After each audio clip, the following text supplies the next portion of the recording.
All right, what's up? So, we got a little bit something special today. We're going to be doing a patch 2.7 podcast. I think the story, with it being so hyped, so great. I love the attention coming to it. I love what it says for the scene. I've joined today with Life, AMZ, and Thunder. Life, why don't you go ahead and introduce yourself first?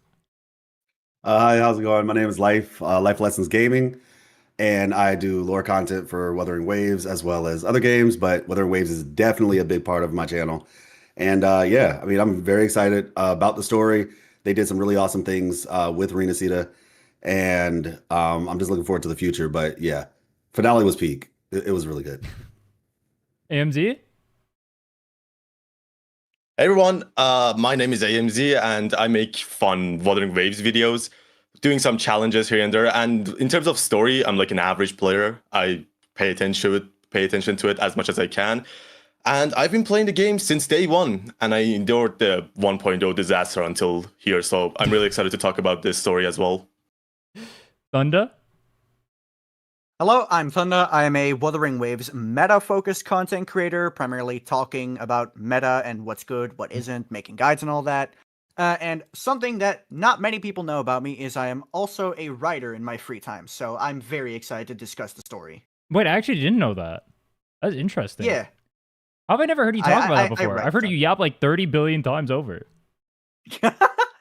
I mean, okay, it's more like just a passion thing, so it usually doesn't come up in conversation. That's really cool. All right. Yeah, it is. What are your guys' thoughts so far on like patch 2.7? I've been pretty hyped for it personally. I was hyped originally only for Galbrenna. I didn't really think too much about the story. I've been kind of a story skipper. I skipped the second half of 2.6.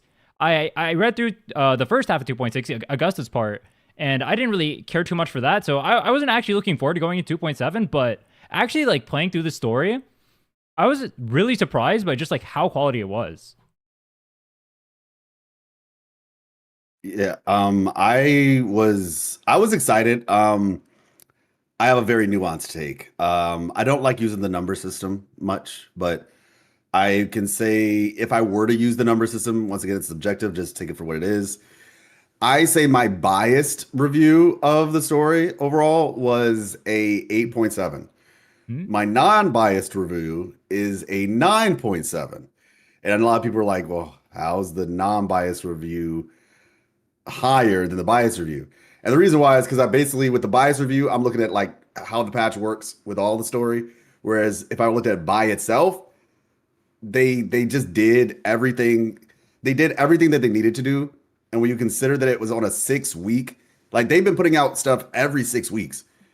So when you consider that, like, yeah, they cook really hard. I'll be critical in the places I need to be critical, but like I said, overall, um, people were crying and I get it. Like, yeah, that's like people were crying and I totally get it. Yeah, like, okay. So when I was coming into this patch, I was primarily here for Galbrenna. Mm-hmm. Not even just because I really loved Galbrenna. It's just like I'm a big fan of Devil May Cry, and she has a lot of Devil May Cry Mhm. references. Like, she is the Discord Slayer. Just call her a Devil Hunter at that point. Just do it. But that's beside the point. I felt the Rhinne arc has been very wish-washy in quality. Like, in some places, it felt very good. In others, it felt less good. So, honestly, I didn't know how they were going to tie it all together. And I'm really impressed that somehow they managed to do it, and then they made me like it too. Mm-hmm. I was very shocked to see the story come out as good as it was. So yeah. I was actually prepared to be like super skeptical. Like, I was prepared to give such a critical review. I was just mentally preparing myself because I was legitimately just like, they introduced so many things. How are they going to wrap this all up? That was like the thing that was in my head before 2.7 came out. And I was genuinely just like, are they going to have enough time? Are they going to rush the ending? And I mean, like I said, I think they definitely stuck the landing. Yeah, true. For me, I'm gonna be honest. I didn't really care about Galbrina that much because when I first saw her in the live stream and her animations, I was like, okay, the animations are like okay to say the least. Like when you compare them to like Augusta, and like the characters that we had before, it felt like a downgrade. But then she came out as I played her, and as like the more that I played her, I realized that how fluent her animations is, and like how there's like time stop mechanics in her animations. The damage that she does is really good, but mostly like it feels fluent in her her animations. Like there is no clunkiness in her animations, which I really enjoyed it. And the more that I play with her, the more I enjoy. In terms of story, for me, I'll give it a 9.5 out of 10. I don't want to say it's 10 out of 10 because it was like, to say 10 out of 10, it's like it's perfect. It's like the best that it can be. No, there were some parts that I think that even though like the whole story was great, there were still some parts that I think that they could have done a bit better. But as an overall thing, like it was a 9.5 for me. But for the whole patch, like the story is great, but after the story, I don't really have a like high opinion of like the rest of the patch, because like after this, I don't think we have anything else, right? There's like some events and stuff, but yeah, it's mainly going to be like new tower. It's going to be like if you like Galbrenna, and then Cho Yuan coming in the second half. Wait, is there a story attached to Cho Yuan coming in the second half of 2.7? Yes. Yes, and I'm extremely excited. I He's didn't There's know an getting that. after story, basically. Yeah. Oh. I'm really interested in what they're gonna do, because in the main story, when he was in the main story at the beginning, he felt very shoved in. So I wonder how they're gonna add more context to him in his after story, because supposedly it's from his perspective. Yeah, I mean, ideally they will flesh it out to where it won't necessarily feel shoved in. It'll make sense, but we just don't have the context. Like there are people, he got sent from the capital, which is Mingting, and literally, they basically just sent him down to like, okay, you're a bounty hunter, Scar's your bounty, right? We know Scar escaped due to John Broken ability, Cristoforo. And so, yeah, I mean, it makes sense that, like, yeah, if somebody just all of a sudden blips out of, and to be honest, the fact that he knew exactly where to go is something in and of itself. But yeah, like, yeah, bounty hunter makes sense. I think that's fair, but we'll get more fleshing out later. I have some thoughts about, and I won't share that until Rhinne is ready, but I have some thoughts about just like how this story shifts into the next one, and even in terms of how this story shifts into 2.8 with 3.0 on the horizon. But I'll save that for later. I mean, we can just shift into talking about the story now. I guess that part we'd probably talk about like after we talk about the initial story or whatever. So let's just talk about like the story now, because that's the main topic we're going to talk about today. I think, dude, I'm actually just. I mean, we glazed the story a good amount so far. I didn't get my own rating. I'd probably say it was somewhere between an 8.5 and a 9 for me. There was like a few things. Reasonable. I know.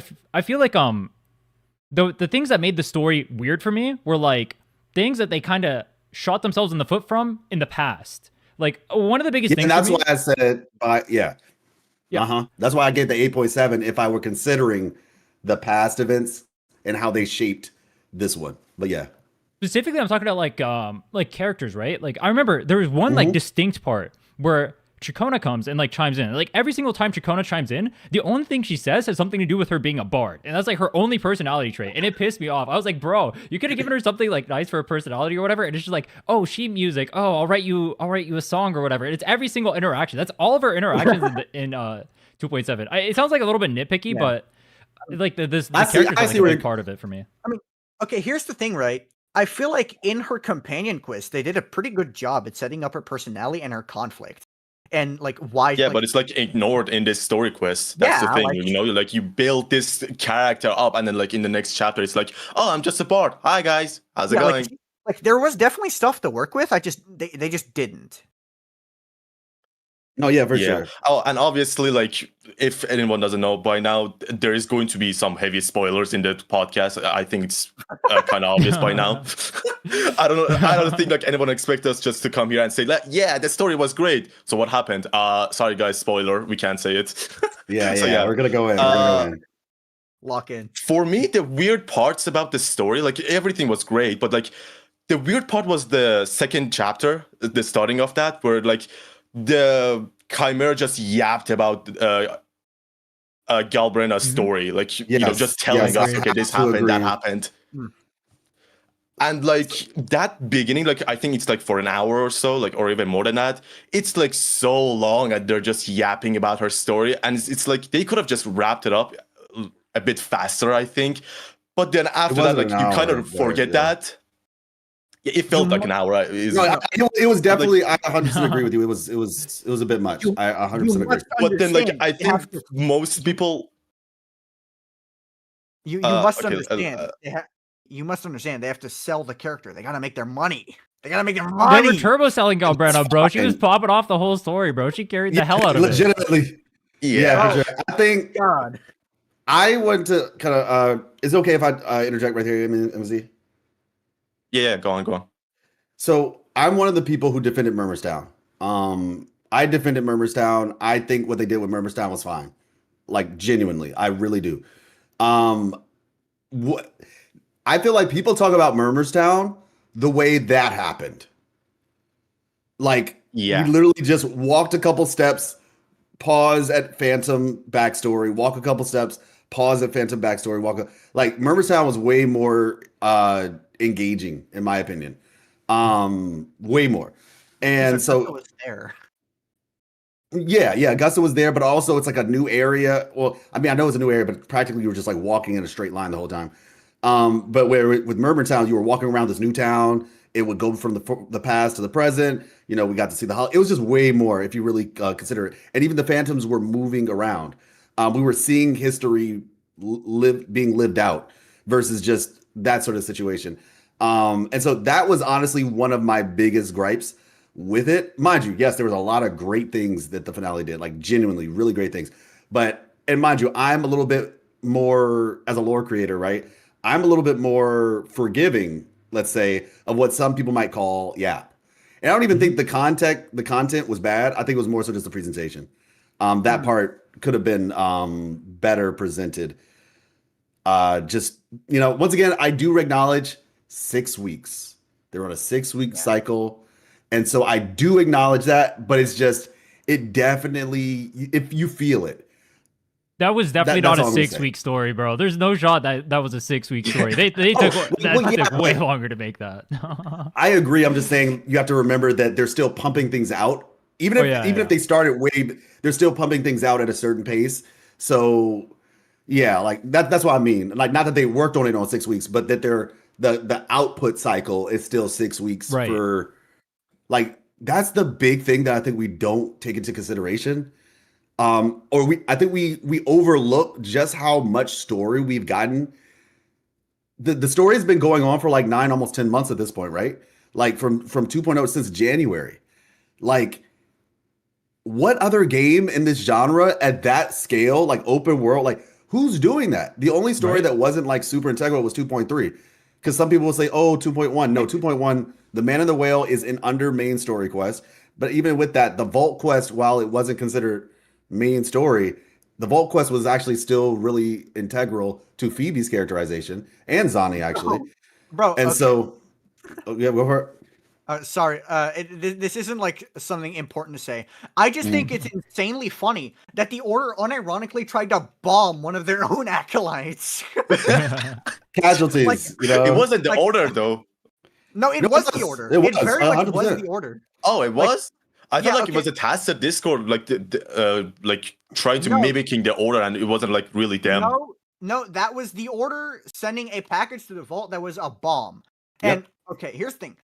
Phoebe wasn't supposed to be the one delivering it, but then Yeah, she it wasn't. changed last minute. I unironically think that was an assassination attempt because Phoebe was starting to become too self-aware. I 100%. unironically think that was just an assassination attempt from the Order. And she's not They even wanted to considered. kill her. The thing about Phoebe, she's not actually an important character in terms of the like outside of the story. She's not like some insane acolyte who's got like this. She's literally just a normal girl. Now Like, she's just a base resonator. yeah, she's a base resident, and she's also in the organizational sense. I mean, she's just a normal girl. Now, there is one thing about her that they do know, but they intentionally kept it away from her. But once again, basically, they know that she has like a certain, like it's within her resonance ability to have a certain like proclivity with echoes. Like that was actually in it. And if you look at her resonance report, it basically says like they intentionally did not tell her because obviously their goal is to keep people at arm's length from echoes. So yeah, but like I said, she's not like some like super crazy person, but because she was associated with Rover, yeah. But yeah, so point being, they just have been delivering so much content to us. Like when 2.0 came out, I was honestly shocked. Like I was legitimately just like, well, not so much 2.0, but when 2.0 came out, then 2.1 came out, and then 2.3 was like, okay, Yeah, okay. they've been And then 2.4, and then 2.5, and then 2.6. I was like, oh my gosh, they're just gonna keep doing this. I was like, when are they gonna stop? And for all we know, right, 2.8 might also, it's to be honest, it's likely gonna be important. Like this is a story that's not just, and I'm not trying to play the big. I play both Genshin and Wuthering Waves, but let's be real here. Let's call a spade a spade. Like Genshin's story is like the first 2 to 3 patches, and then they go on hiatus with like a bunch of like interminglings of like festivals and blah blah blah blah until Dainslift comes back, then summer event, which has lore in it, right? good old Danes. yeah. But No, I it's mean, made okay, yeah, it's the mainly for summer, building up the next thing more so than anything. It's not like super crazy. Fun, but not super crazy in terms of like main story. And then your next year. So like 2 to 3 patches, wait a bit, Dainslift, then the next year. Whereas with them, they're just seemingly the whole year round. Like with like one, Starro route. but it's good. Yeah, and the Okay, thing is, I right? don't- Yo, No, you're no, gonna no. kill for that No, one. no, no, no, no, Yo. no. Okay. We can do a lot of things in this podcast, but we're not Okay, we're okay. not gonna trash on Amphorius. We're not gonna do that, okay? I'm still playing through Amphorius, to be fair. I'm at 3.2. I'm trying. Bro, Penacony I've heard disappointed me mixed to no end. Wait, really? You didn't I'm like trying it. Penacony? It's I so actually much like better. Penacony. No. I've hated like most gotcha stories I No. played. Amphorius The is end of like, it was asked for me. I only played up Yeah, till I think it was Robin's like banner. I don't know 3.0. anything that happened after that. Oh well, yeah, you were good then because 3.0 was good. Yeah. 3.1 was getting bad, and then it just slowly descended into When it got to what? Sunday, whole story was the like, Sunday bro. bird. So I Yeah. left when it Yeah, peaked. Is that okay, what you're I'm saying? thinking. Yeah, actually, But yeah, anyway, so as I Yeah, was we're saying, getting anyway. off track here. yeah, we can guys do a lot killing of it. things. That's all I'm saying. We can do a lot of things. We're just not gonna make fun of Amphorius. We're not doing that here. Yeah, that's for the next I'm one. not making I fun will of say, though, Amphorius. Back onto I will say though, like 2.7. before. Back onto wuwa, Yeah. yeah.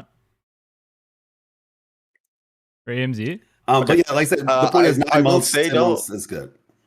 Go for it. Yeah, I will say that like before they have revealed that I think every patch takes around like 6 to 8 months or like I think 9 months. They said it before.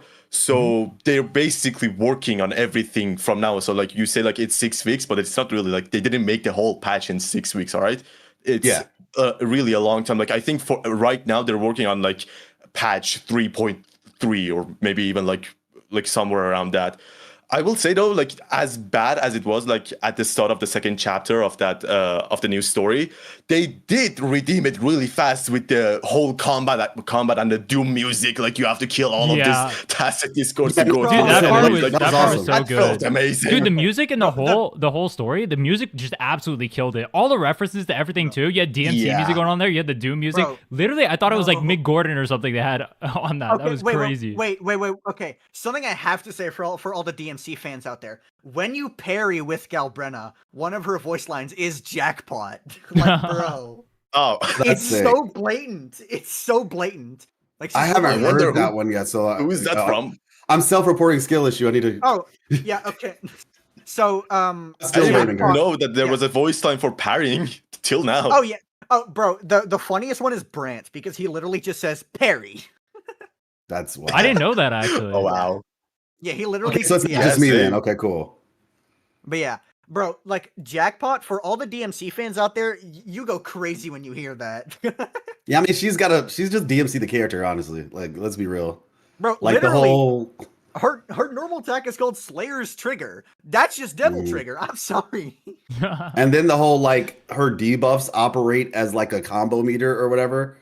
Oh yeah, Like with all the way to C, S. D, E up to S.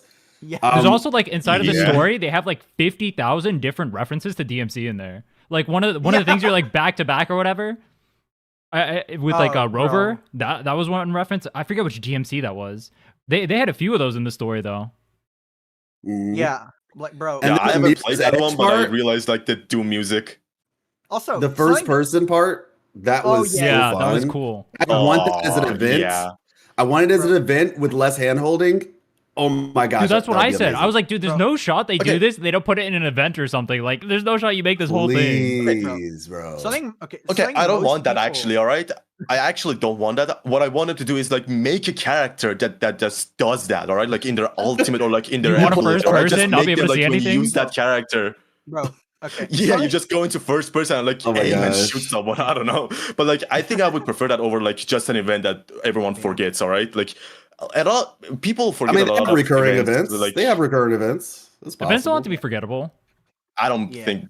Yeah, if they try to make it like that, I would be happy. But I think if they make it into a character where like you go into first person and like you do something with them, like you aim and shoot someone, it's gotta be it's gotta be a bit hard like to make it optimized for like mobile players probably, which that might make it so they don't do that probably. But if they can That's fair. do it and make it fun and like make it into a character that does that, oh, that would be so fun, to be honest. Like it felt cinematic, that whole first It person was part great. It was with so Gal good. Brenna. something a lot of people And also, of course, I wanted to finish it with this. Like it even felt more cinematic when you look down. Like, oh my god. yeah, like bro, I I like, just got I just realized- Bro, took a second. bro, this character just there's so much for her in terms of references, because I think she takes a lot of inspiration from Nero specifically. Like her Mhm. pistol is very similar to Nero's Blue Rose, where it's like a shotgun pistol.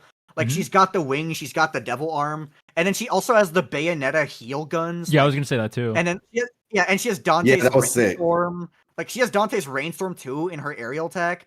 Like it really, like you can tell this is the company that made DMC5 characters in PGR. You can tell this is that company. Is it one of her For sure. basic Oh, yeah, I attacks? forgot that. It's like her basic 4, I think, without Forte is like literally a Bayonetta reference. I'm sure like other of Yeah, her attacks are literally. too.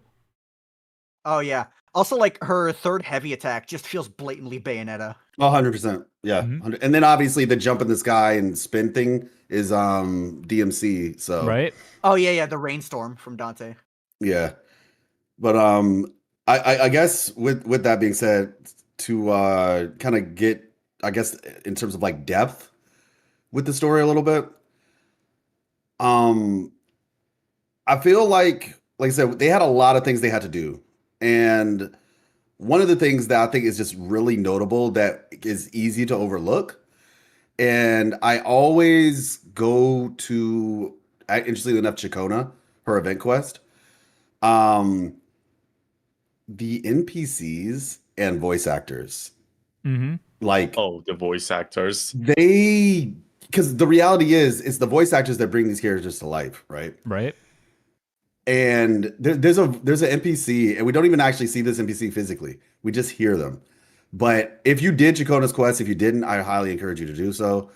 But I haven't. oh my gosh, it's so good. Like it's basically a main story quest.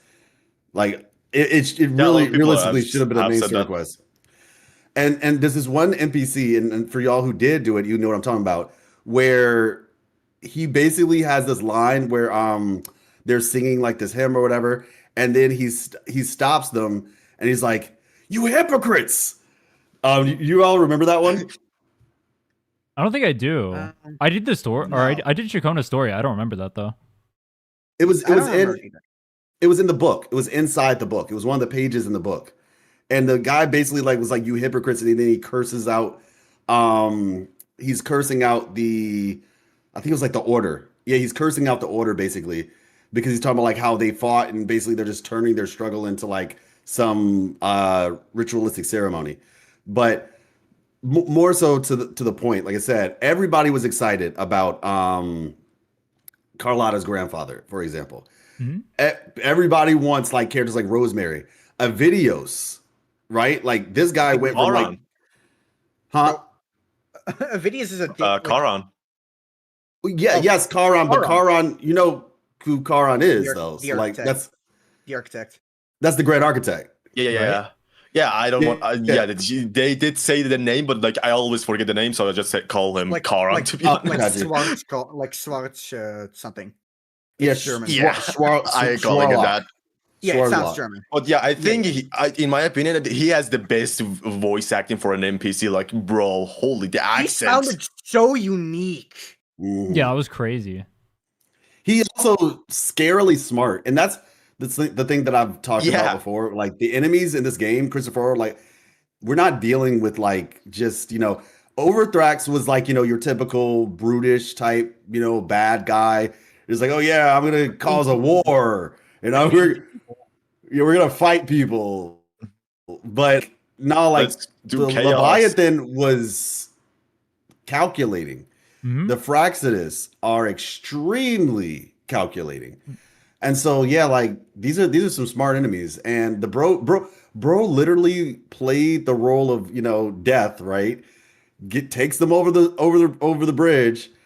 I mean over the river rather, just to basically trap them. And all the while, and the crazy thing is, this was the cool part. He wasn't even gonna do it. That's how he sold it to them. He was like, "Nah, do you have payment?" Like he wasn't like all eager to take them. He was like, no, if they didn't have payment, he was going to just deny them, and that's what sold it for them. Isn't that a reference to I thought that was a reference to like how Karan acts normally. The river Styx. Yeah, the exactly. The ferryman. Yeah, exactly. But I'm saying like he sold it is the point. Like he played the part very well. Yeah. Because if his main goal was just to stall them, which that is technically his main goal, like you probably would have just been like, oh yeah, you know what, I got you or whatever. But like he was willing to deny thing from somewhere. Okay, so he was willing to deny them. Yeah. What I think is very unique about his character is that he originally he wasn't even gonna play a part. It was specifically because Cristoforo asked that he was gonna assist. This was it wasn't his business until Cristoforo specifically asked him to play that role, which is really interesting to me. Because normally you'd want normally when you have a big bad character like this, you'd either want them either they would want to take center stage or they don't care enough about their underlings to get involved.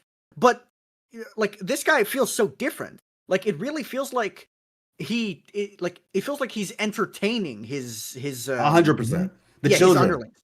That's what he was like. What kind of he didn't call himself a father, but he basically like, what kind of father would I be to not like they put so much effort into this play. Yeah. What kind of father would I be?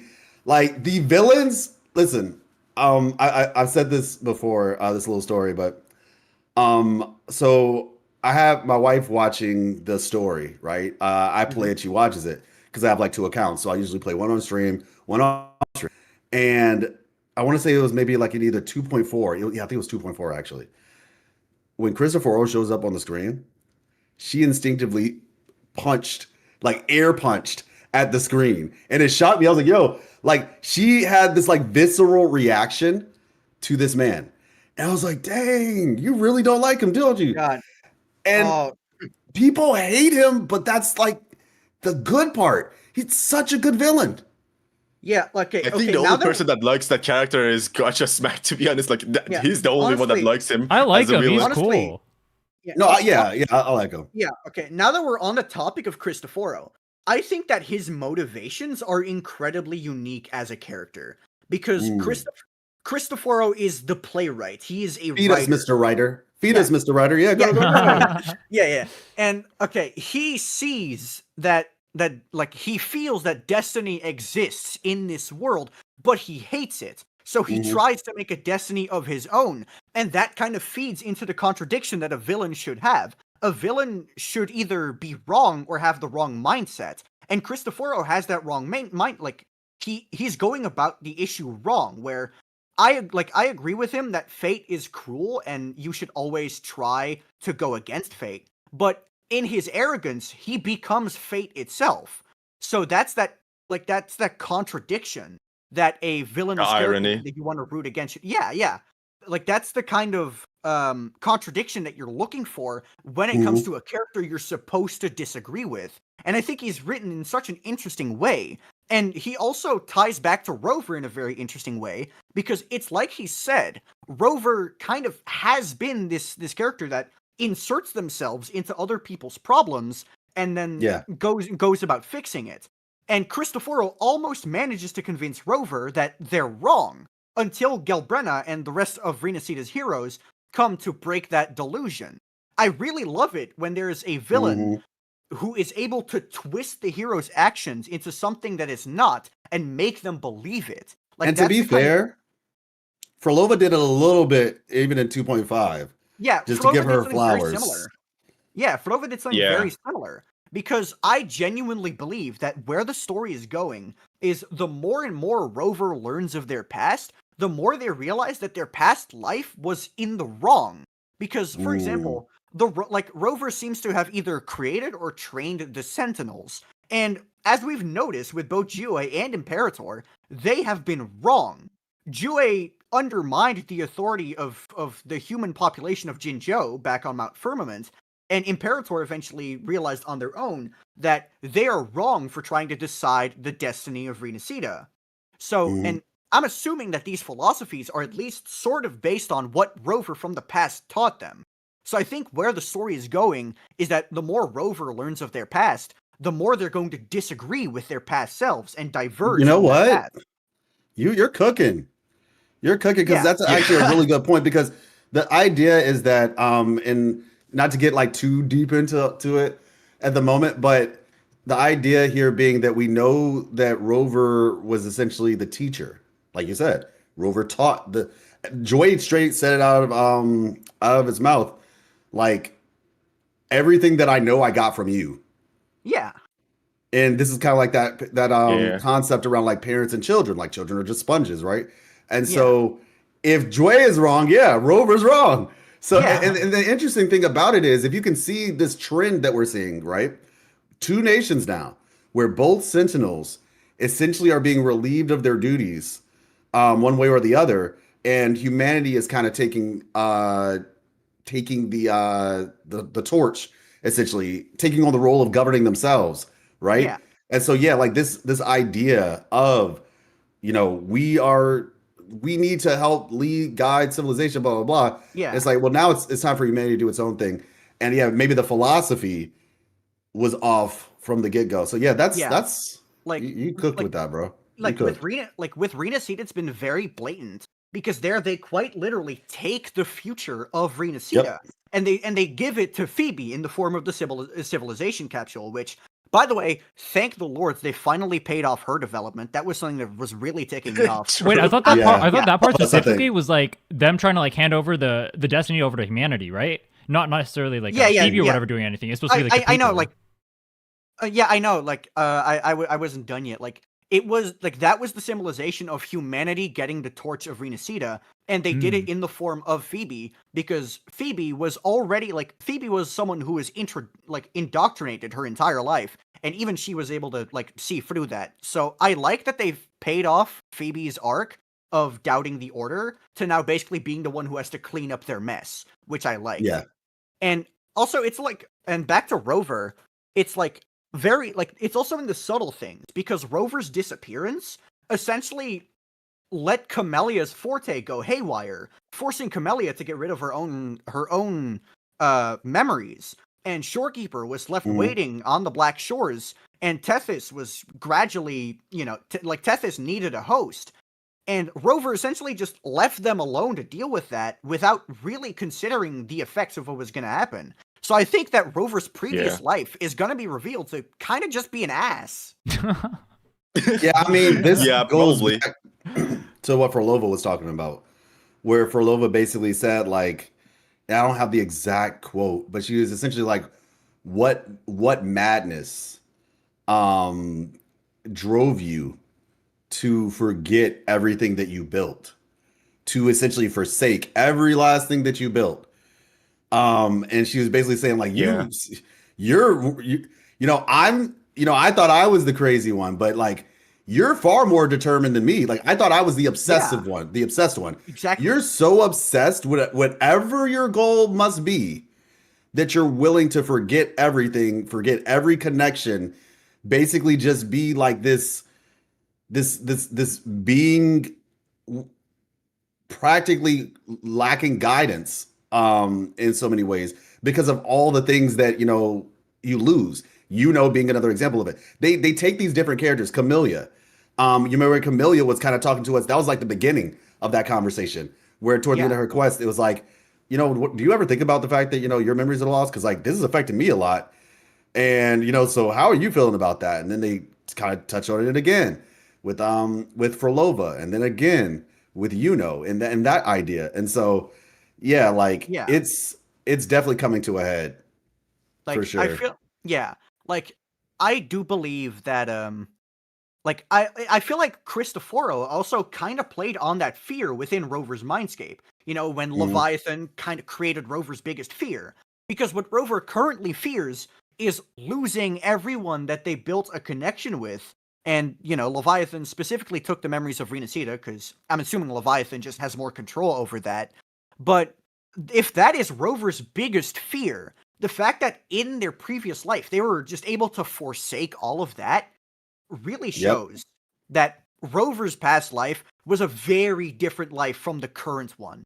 And like, I do believe that eventually, like, because we know that the past version of Rover left behind recordings and instructions for the current Rover. I think at a certain point, our current Rover is going to be like, no, I'm not listening to you anymore. You're an idiot. I don't agree with you. I don't think that would happen, but You messed up everything. I think I could definitely see like, him disagreeing. I don't think he would not listen. He'd probably be like, okay, no, or she, depending on which one you chose. I think they would definitely listen, but they could definitely just be like at odds at a certain point. Where definitely like reject. Yeah, because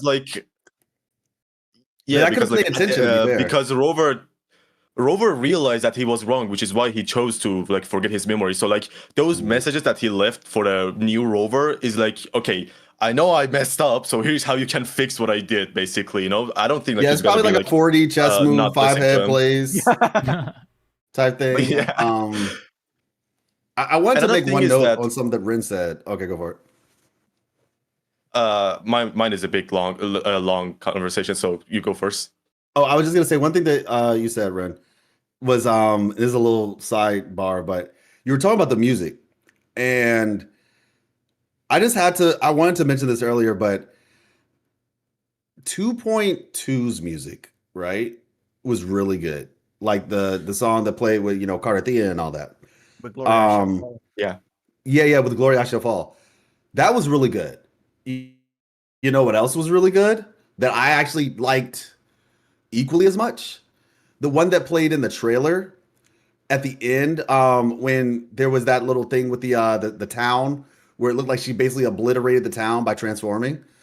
And then you saw that little animatic with it was like black and white, and you saw like basically her from a baby to growing up.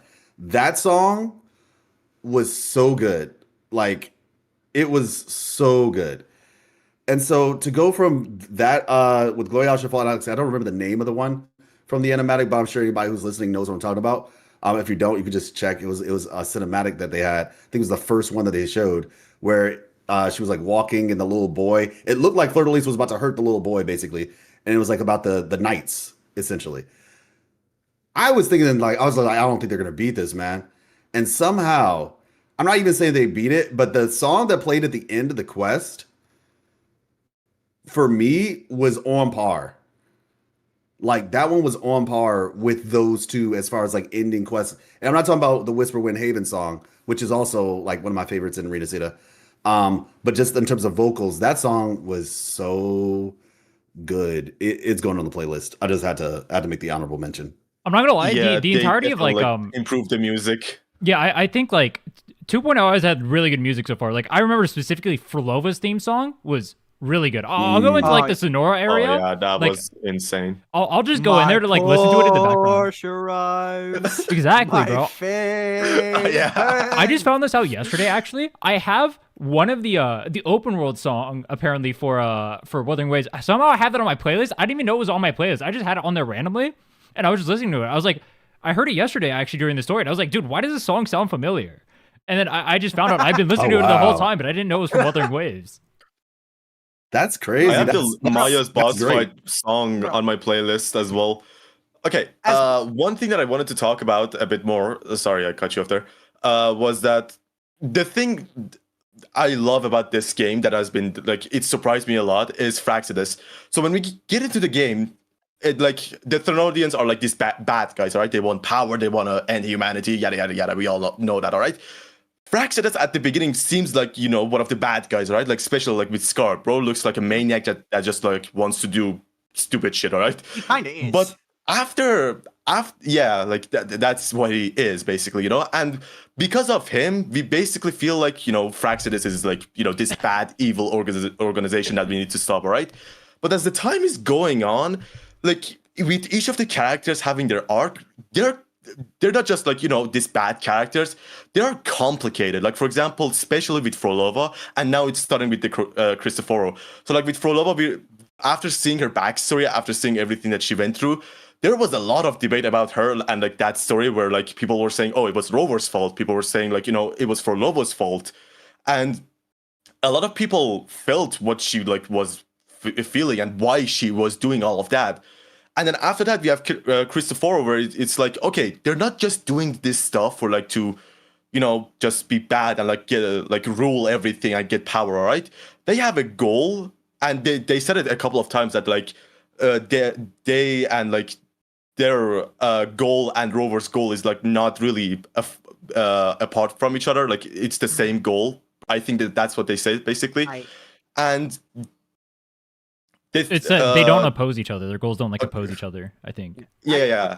They said that. All right. All of my. Let him finish. Yeah. Oh yeah, sorry. Yeah, and that like makes it like with each of these characters being more complicated than we thought. It just makes the story so much better than be just like, oh, here's this bad character, go kill him, or oh no, he overpowered you, you kill him next time. It's like you actually sometimes you feel like maybe we're not really in the right, or like something is going on more than it is looking like. Okay, so I have a couple things I want to say here.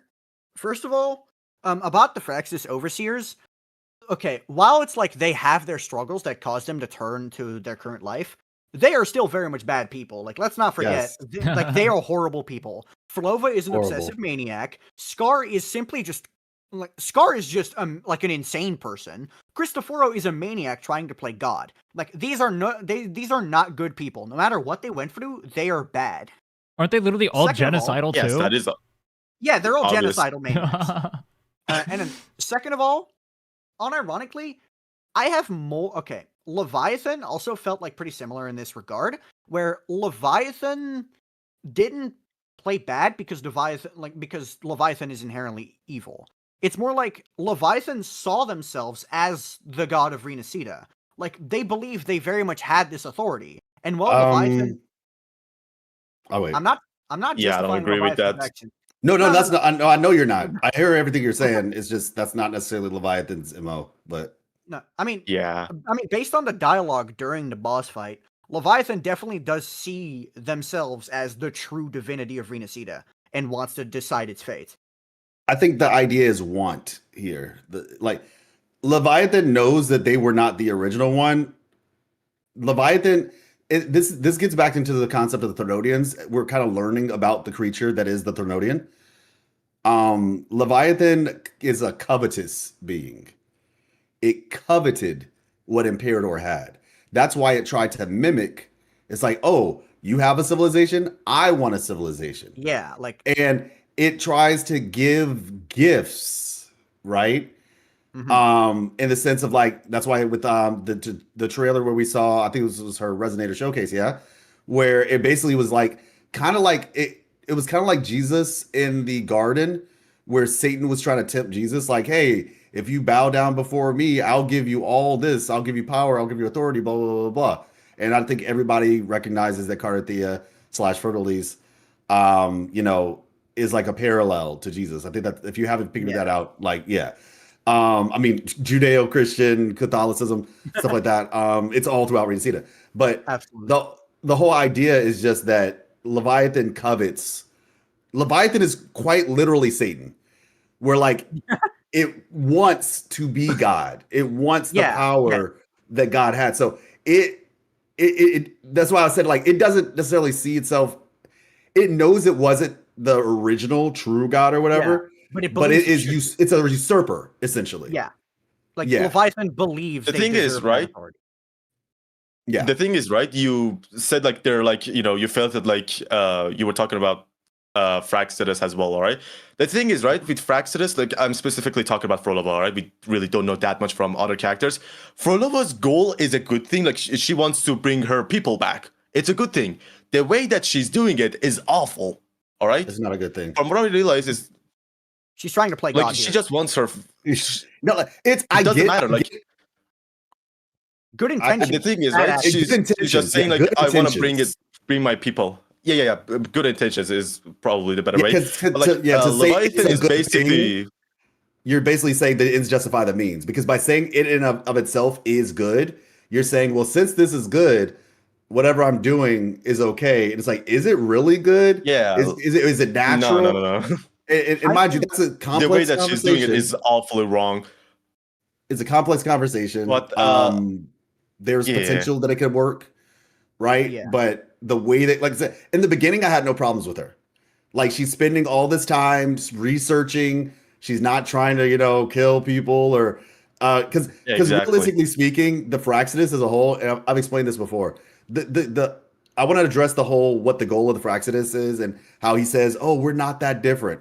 So I have a video that I did on the Fraxidus where I go into depth on this, but essentially, the reason why they have the same goal is because their goal is to stop the power of the lament in a sense, like to rend the effectiveness of the lament in a sense. It's just they're approaching it from two different perspectives. Whereas Rover is saying, like, essentially the idea is we want to help you society or humanity. We want to help humanity basically. Rover's goal is to stop the lament. The Fraxidus's goal, because if the same goal is help humanity, right? Rover's like, I'm gonna help humanity by stopping the lament. The Fraxidus are saying we're gonna help humanity by they're basically like Magneto, where they're saying new humanity. We want to help humanity evolve. And this is what Scar kind of talks about at the end of 1.0. Well, not the end. Well, actually toward the end. It's in the middle. But basically it's before the war. Where Scar's basically just saying like they want to create people who kind of fuse with the lament, essentially. That's why like all these experiences are happening. So that they can no longer be affected by it.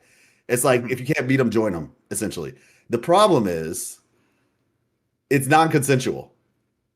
Yeah. They're not asking anybody, hey, you okay if we like experiment on you and force you? Like we're just gonna force you. We're gonna run society wide, which is like what Christophero's doing, which is why the Grand Architect is down with it. It's like society wide experiments to get to our final end of helping everyone. Yeah, like the Fraxidus is such an interesting faction to me now because I was talking a little bit about this before we started the stream, but I see a lot of parallels between the Fraxidus and like things in the other Kuro game PGR.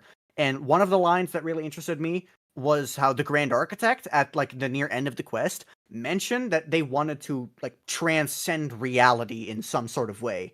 And it's such an interesting conversation for me specifically to have because I already know some of the aspects that Kuro has been working with in their writing. So I really feel like I can't speak too much about it because I'm going to start relating things to PGR when the connections aren't necessarily there. But yeah, it's just a very interesting conversation to have because these are things that Kuro has tapped into before, like these sort of concepts. Like the lament reminds me a lot of the punishing in PGR, for example. Yeah, I've heard that before. Yeah. I'm still like in chapter 13. Eventually I want to get into that. But I've heard many such things on like in the comments and things like that. Yeah, a lot of people have been drawing those parallels. Yeah. So it just really makes me interested whether Kuro is going to end up going in a similar direction or an entirely different one. Purely because I've played PGR and know the lore from that, I very much have my own theories and my own ideas of where this story is going to go that I sadly can't discuss due to PGR spoilers, but man, I would love to. I was gonna Alright. ask something. I think we're yeah. Go Oh, on. I was gonna ask specifically about Frolova. Towards the end, she ends up doesn't she mention that she's like essentially like abandoning like what her original goal was with like trying to like resurrect all of her like family or whatever, and then she ends up leaving the practices and walking a different path away from them? I don't Is think that- that was super clear. I think Yeah, it's so, more like, so like I think I- she's yeah. she basically said if humanity is not going to change, I'm gonna change it myself, something like that. Basically, I No, think no, that is what she said. she didn't No. say she's going to change humanity. She said she's going to change herself. Yeah. She said, Like, like, yeah, Yeah. go Oh for it. yeah. I thought that I was think good. she's gonna go her direction. Yeah, that's what I thought. I took that as like she's gonna stop essentially like being like so single-minded on her original goal and then like actually like develop as a character. I thought that's what they were going for, which I was gonna like actually I was gonna praise that because I was like, it's very rare that I feel like in a gacha game, especially, I see characters that'll actually evolve past what their initial like tropes are or whatever they set up for like the Yeah, trope of the character. yeah. I think it's Yeah, rather that is true. ambiguous with her. Like it wasn't in like they didn't say it straight up, but that is definitely a direction they could go with her character. Yeah, we Mhm. have to see what her decision making is going forward because it's either one or two things. One being she's willing to kind of go back potentially to where she was in the beginning, where she might still have a similar goal. Because I'm gonna be honest with you, we have constantly seen things that point in the direction of what her goal is, like since 2.5. Like we saw it with Galbrenna specifically, like a human who is practically more tacit discord than human at this point. And just this whole conversation that she had with Rover, where it's like those aren't humans, those are tacit discords, and all that, and like how much of a human's frequency is really needed to still be human, so forth, so on. I think as she sees more of the world, and I think this is kind of what Christopher alluded to at the end of 2.0, where he was basically just telling her to go touch grass. He was like, you should probably get out of the lab a bit. You stay cooped up in your little lab, in your experiments. You should go live some life, experience some stuff. And that So- might, huh? It's Go funny touch because grass. it's so funny because in 2.4 we like they're okay. These two have a funny dynamic because in 2.4 it was a really big meme at the time where it was just like Cristoforo just complete yap fest and Flova just saying, I genuinely have never given less of a fuck about anything in my life. They're both Yeah, I telling remember each other that. to go touch grass. Like they're telling each other to touch grass. It's a funny dynamic. Yeah, 'cause they're both in their obsession at that moment where they're just like he's waxing eloquent about his play, she's waxing eloquent about her ambitions and like how she's They're both viewing things yappers at this point. All right, let's be honest. Yeah, like They're Or just yapping orchestration. about their own thing. I do believe that every overseer of the Fraxis is going to end up being centered around a certain form of entertainment, where Cristoforo is a playwright and he creates plays. Frolova is a musician, she's a conductor, and then Scar. I mean, I kind of just want to Scar say is he's a Scar. gambler. I want to People say he's a call him gambler. 'cause it's the funny. joke. Yeah, gambler or a joker is a concept I've seen Yeah. in terms of like theater. Joker is a good one. Yeah, but I believe that all of the Fraxis overseers are going to end up having ties to Or forms a of fool, entertainment. maybe even if we're talking about like gosh, what is it called? It's like the tarot Tarot card Carrot. Yeah. things. Ah, Just to wrap up my point with for level is just that we still have to see what she goes. She might go back to where she was, which I feel like is probably the most likely to be the case. She'll still have the thing, but she's just she's leaving the Fraxidus is what we know, that's growth in and of itself. So -1 Fraxidus plus 1 Black Shores with Galbrenna. These organizations are evolving. And I just don't see her not being at least. She might just approach it differently. And I think that was the big thing. Like Rover at the end was telling her, like, yeah, what you're doing, just this isn't the way to do it. And I always was okay with what she was doing up until she joined the Fraxidus. I was like, yeah, she's trying these different experimenting, as I think it was Thomas Edison once said. He was like, I didn't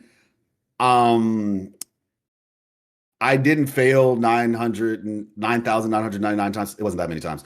I think 9,999 times to make a light bulb.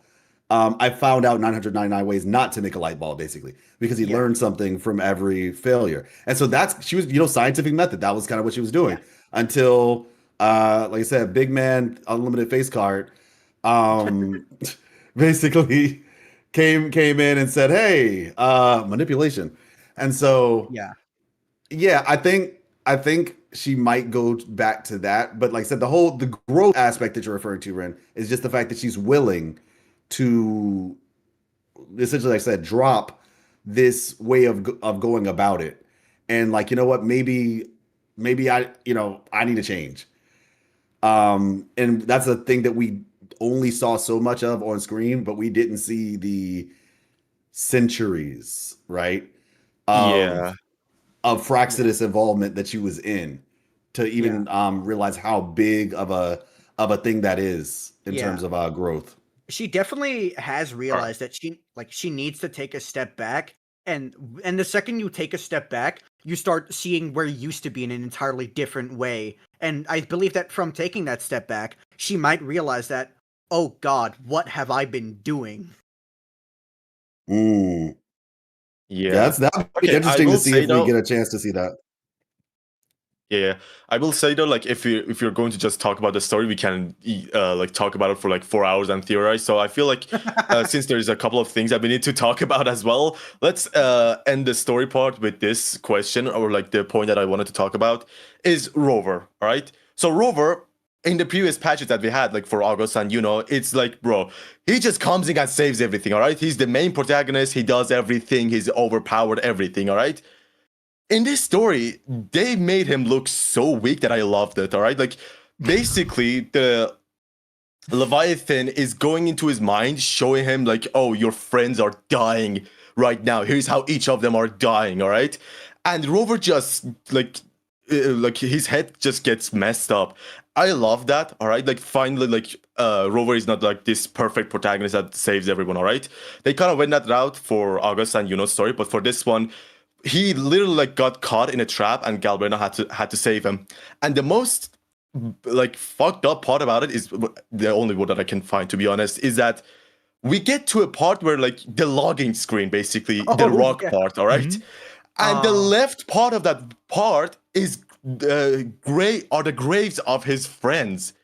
So basically, in his mind, it's like the place that I am is like I had to walk through the graves of my friends, basically, or like this was his fear or his mind. Like I think it was his fear, but like that was basically his thought at the moment. And so that to me felt like, okay, finally, like they're not making him to be this perfect character. It's like, okay, he has this fear. He doesn't want his friends to like get hurt. He doesn't want them. He doesn't want to lose anyone again. He says it as well, like in the Shorekeeper's quest. He's like, I don't want to lose anyone again. He fears that. He doesn't want that. All right. That's why like he risked it all for like Yuna as well. All right. Like he came up and said like, oh, it's not what she wants and all that. But at the same time, he at the same time couldn't accept that fate. So Rhinne, I know you've been silent a bit. All three of us were yapping a bit. So what do you think of Rover basically with this patch? Dude, actually, I was gonna, for Rover specifically, I wanted to mention that I felt like in previous patches for the game, or WoW specifically, I felt like the direction they were going for Rover was like they wanted like some sort of like isekai protagonist, like solo leveling or a farmer, like a kind of character, right? I thought that's what they're going for. But in this patch, I felt like they were going for something like completely different. It felt like an actual story, which is why I liked it so much. This in 2.5 felt like the most like actual stories to me. I felt like I wasn't watching something that was like catered toward literally just like soul leveling the Demon Slayer. Dude, that's almost like derogatory in a a but it feels like it's like TikTok, YouTube short meta. You know what I mean? It's like the first time I feel like Rover feels like an actual character. I like seeing him fail. I like that he had to get help from other people. I like that he's in just like 1v9 god, just like absolutely destroying everything, super Smurf mode. I mean, technically, during 2.2, actually, he did need Cartethia's help in order to beat Flirtily, so he's not like... That's what I was going to get at, but I'm going to let... Rover's not OP. I understand the sentiment. What I was going to say is, I understand the sentiment, but I get where you're getting from. Yeah. I get what you're getting. Yeah. It feels like in the story, they want him to be like a super OP character. On top of that, it also feels like they want him to be like Gatherer of Wives. This is the first time in the story, this and 2.5 are the first two times I felt like I didn't feel either of those. And maybe that's why I felt like 2.5 and 2.7 were the most compelling stories to me. They felt like actual stories rather than I don't know what word to put for it other than like I will slop. Bait. Bait. No, come on. I will That's say a though, bit like much. Come on. Well, it's I like, will say though, like I'm not you saying said like Gather the of other. Lives. I'm not saying the other wuwa stories are slop. That's not what I'm saying. I mean like the that like kind of like you're super overpowered Bait, kind of maybe. stuff. You Bait. say bait? Maybe Yeah, bait's a that's better what I word said, for it. bait. Okay.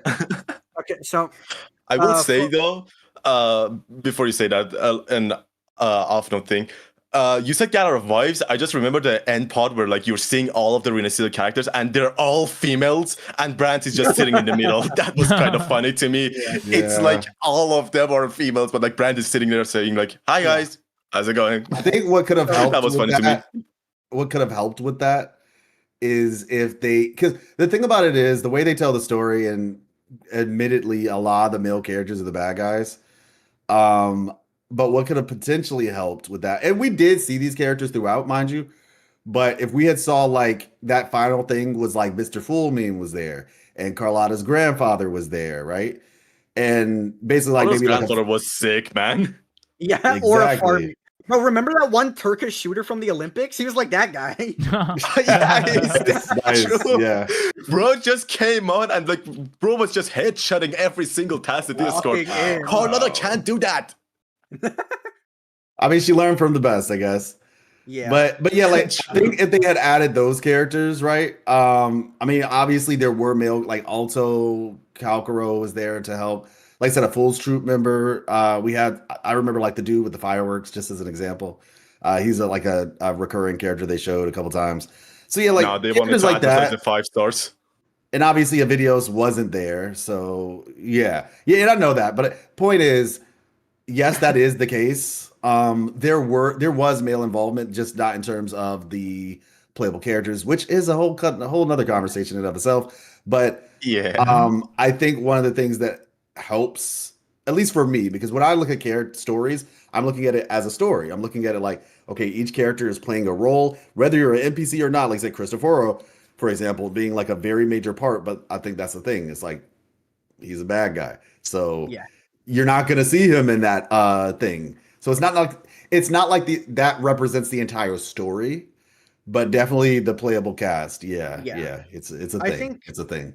Yeah, I think that my take on Rover in Arena Cita has been that, okay, obviously a lot of people were waiting for a moment where Rover wasn't, like a moment where Rover was losing, right? I think a lot of people were waiting for that. And it sort of did happen Yeah. in 2.5, where the Rover didn't get the Fenodian's gem, and that led to basically all of the events of 2.7 happening. But Mhm. I think what made 2.7 feel a lot more different is how they framed it. Because instead of just Rover lost, it's more like Rover lost and it progressed the story. Because what they've been saying in 2.7 is that the entire arc of Rhinne has been about coming together and unity, where where everyone stands together to fight off the evils of the world. And I think it works really well for Rover, because throughout Rhinne arc, we've seen Rover helping people that they didn't need to help. And essentially, out of the goodness of their hearts, helping the people of Rhinne. And what happens in 2.7 is Rover's not on top anymore, but that's when all of the help they gave to the people pays off. Because all of the Mhm. people that Rover helped now come back to help Rover in their darkest hour. And I think, like, the reason it worked so much better in 2.7 is because it made thematic sense with what the story was going for. Because Rover has been making these connections, and then they finally help him back when he needs it the most, or when they need it the Mhm. most. I play male Rovers, that's just me. Yeah. No, I feel you. But yeah, it just makes sense with the direction of the story, which is why it's so much which is why it's just more impactful in 2.7 compared to other times where Rover needed help.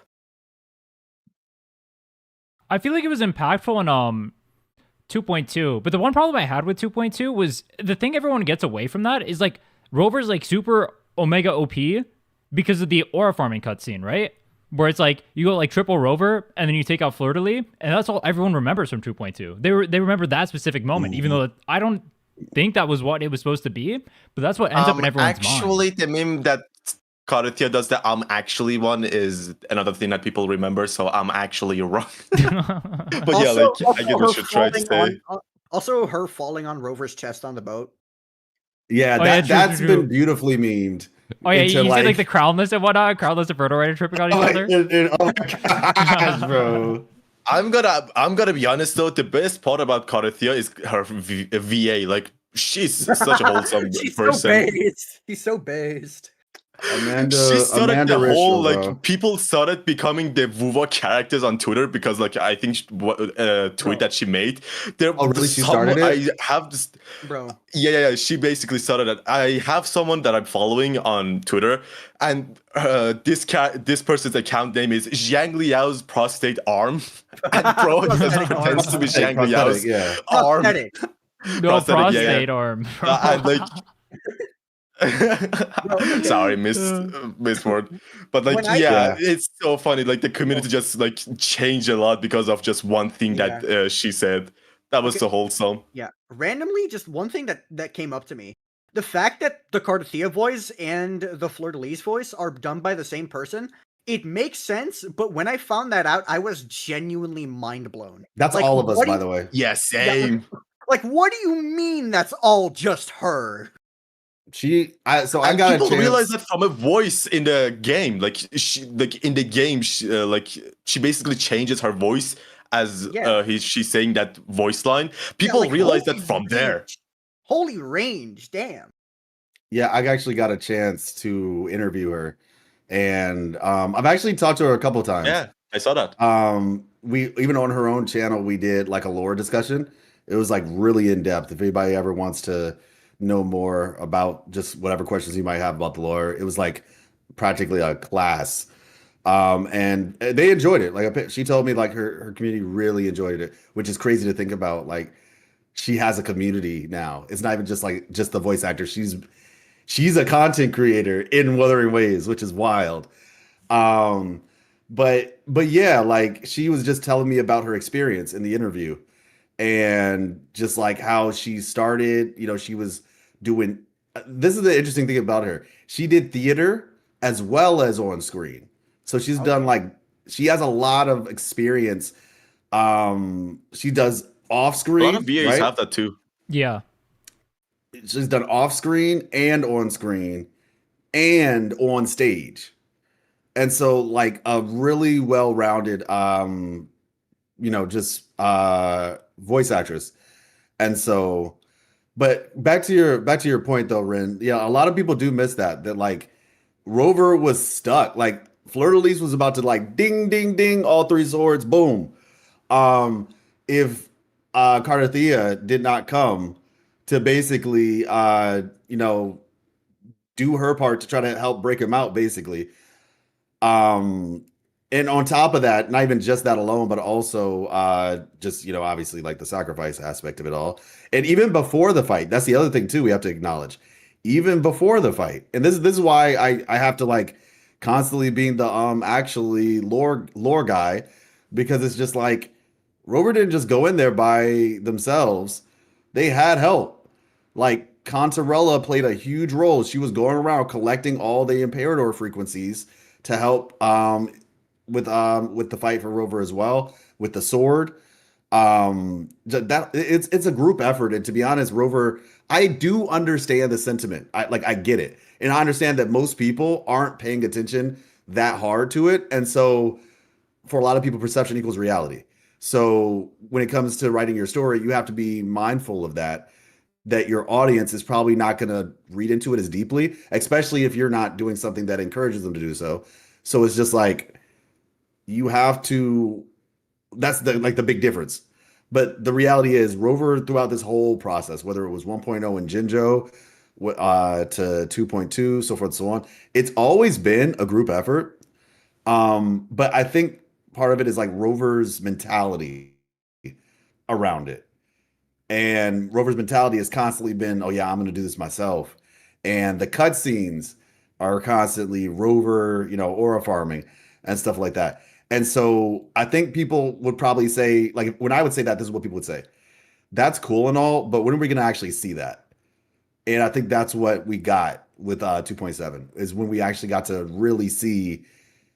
I still think 2.2 was it as well, but 2.7 I'd say was the more blatant example of it, of Rover needing help and receiving it. So Yeah.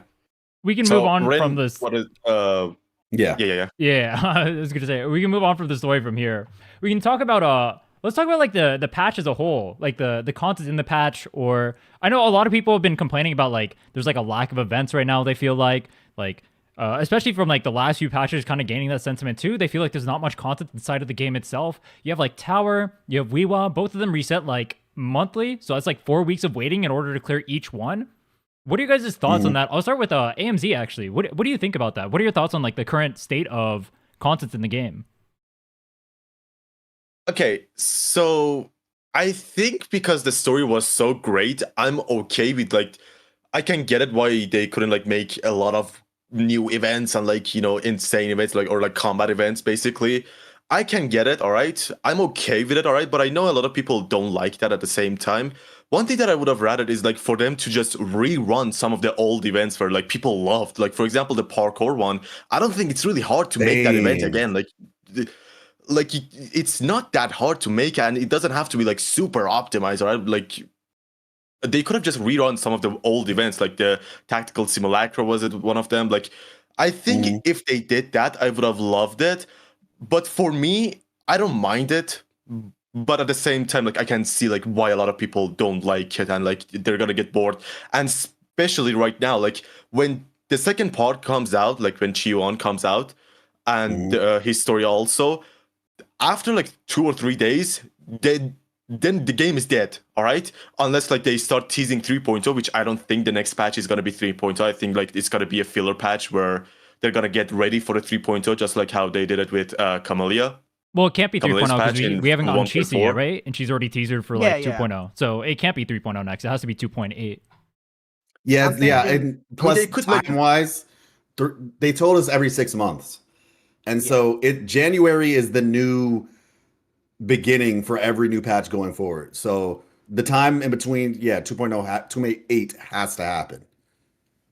Surely. Yeah. So the thing is, right? One thing that's sorry, I cut you off there. One thing that one of you guys said is that like it's really a good thing that they got this much attention for the story, right? Like there's a lot of hype. The thing is, I really don't think it's like gonna affect anything because like the game is gonna be dead for a while, and also next patch is probably gonna be filler. Now I don't know how they're gonna do it. Like if it's the same filler as We don't Camellia, know where it that. was 28 days. Yeah. Like if it's like the same thing that they did with Camellia, if you remember, like Camelia's banner was 28 days, and the next banner was like 21 days for Jiang Liao and Yilin. Bro, everyone's gonna forget about that game, and like there's also a new game coming out as well, which I think And that DNA might is be coming out this month. That might be just realistically speaking, that could also be an intentional play, because if that's the case, like everybody's going to come back for 3.0. It really doesn't matter. Let's be real here. That is true. And so the idea here is, and the reason why I say this because I've been noticing a trend in gacha games where whenever something big happens, other games will essentially kind of like trend jack. So like, oh, even like recently, is it okay if I mention other games? Yeah. I kind of already did, but is that okay? Yeah, Mongol you did. Stardive. Their beta came out literally right around the time of Wuthering Waves dropping their finale, because they know that if people are already looking in that direction, then there's an opportunity to get seen. I think there could where like if something big is happening, maybe because you already know that your fan base is going to be like relatively attention spread, maybe don't have like something super crazy happening at the time when you know your fan base's attention might be potentially going in different directions, right? There might also be like some other crazy games coming out for all we know. Expedition 33 DLC. Point being, putting your efforts in strategic places, even if it is a longer patch, they know people are going to come back for 3.0. So I think it's just one of those potentially necessary evils in the event that it does happen. But, and this kind of, I'm just gonna make this short, I promise. From a story perspective, At least he knows. from a story perspective, it would actually make a lot of sense that we get a transition story. Because yeah, we're gonna have the Chuyon. We're gonna have that. But then even depending on what that's talking about, there's still the potential that, like I said, Chisa is gonna be coming out. And if Chisa comes out, then likely we're gonna have she's gonna be like that transition character to direct us in a new to the new place, basically. So there's a lot of things that they can do to still keep things interesting if they so choose. I was gonna say I feel like what would have been a really good power play by them is that they say that 2.7 specifically is only going to be story. So that way they keep the discussion in Wuthering Waves centered completely around the story and nothing else in that patch. Because I think the story is good enough to stand on its own. And I think if they just said that, they just told the community like no events, there's not going to be any extra gameplay stuff getting out in 2.7 or whatever, right? And they just have the discussion focused on the story. I actually think that would have been really, really smart by them. I think if Crow says something, I wouldn't have thought that before playing the story, but after playing the story and seeing how good it is, I actually think they should have done that. Yeah, and the thing is, right? They did a really good thing with the story, like with the live stream, basically, where they didn't say anything about the story at all, and I loved it. Like they didn't even show the new weekly boss. Like they usually do that with like other bosses. Like they did show Hekata, I think, like when 2.0 was coming out, right? But they didn't show that. You didn't even know. And like I love that they tried to like they didn't want to spoil the players and make them like have a really good experience with the story, but at the same time like they could have like said that guys like the patch is going to be story focused, so there's not going to be that many events. But the thing is, right, I'm okay with that. Like I'm okay with like a patch not having that many things, like being a dead patch basically. My problem is that probably, all right, I might be wrong, all right, next patch is probably going to be another dead patch, all right, or like something close to it, since it's a filler patch before the big thing, which is 3.0. I think there's potential though, for a couple. Now, mind you, they could wait till 3.0 in terms of the combat, but so if you all are the exploration types, or if you're just online, maybe you've seen it. Are you all familiar with all the doors that keep showing up all around the map, especially Jinzhou? No. No. Interesting. I Okay. probably am just because I've done exploration on so many Who the things. hell that you goes showed to me what they Jinzhou were. anymore? There Good- Yeah, who the So, hell you know- goes to Jinzhou in the big 25? Gosh. I do. There's I have too many lore accounts, bro. I've there. 100% of the map on I think Yeah. 6 different accounts. Rhinne, you're Mm. not. You don't count, insane, all right? Rhinne. You're an insane person. Yeah. Yeah, And so also, like, you're playing through Jinzhou, you're not going back to it, all right? That's a different thing. But like, Well, yeah, in real life. Go but on. so basically the point that I'm getting at is okay, sorry. I just saw something The interesting. doors. So basically there's doors. If you remember the Elusive Realm, you guys remember that relic? Somewhere. Right? Yeah. Elusive Realm Yeah, gameplay I missed event, that. whatever. Yeah, we all do. That door, that same door, and mind you, it's been used for other things as well. That door shows Yeah. up now. There's a door similar to that one in the Banyan Forest underneath the Banyan tree. The Dim Forest, my bad. Dim Forest underneath the Banyan tree. There's You're another gonna one. give some specification, all right? We don't know that by name. To be honest, I don't know what. No, where it's the that forest is. No, I Yes. do. It's the place where the it's the big monkey, tree. It's only the Where boss the- no, monkey, no. Baring, Oh, the monkey Faringal. one. Yeah. Faringal. no, Yeah. no. I'm sorry. It's Oh. the tree that's See, in the I wasn't forest. the only one. Just the tree with the moons, Yeah, hanging it's from north it. of that, but it's that Oh, area. yeah, the Ling Yang Oh quest. yes, exactly Yeah. that area, 100%. Yeah, and in the Ling Yang quest, and then beneath there's some other. So that tree, if you go to that tree, the big one, there's a teleporter right behind it. Actually, there's a door at the bottom of there. I don't think they moved it. There's another door that's on the beach, right outside of the rectifier domain. It's like essentially along the beach waterline. It's one over there as well. And I think some other people were telling me like they found some doors in other places. Point is, where are all these doors for? Um, I feel as though this is copium, just being honest. But do you all remember when they said something about along the lines of like they're trying to revamp Elusive Realm? Oh They t boy. they said that. Wasn't it Those were like about words the that they said. theater thing? I thought that was gonna be Dreaming Deep. Yeah, that's what I thought too. Yeah. Yeah. But And do we you all know think how that it that turned is out. Dreaming Deep? Because it's a Yes. whole different name now. And so, I mean, I guess my theory is they know this is what it comes down to. The devs know people want it. This is very much one of those devs listen type things. Like the devs know that people want it. I think the question here is how long is it going to take for them to actually get whatever they're working on done? Because I personally feel like there is something that they're working on.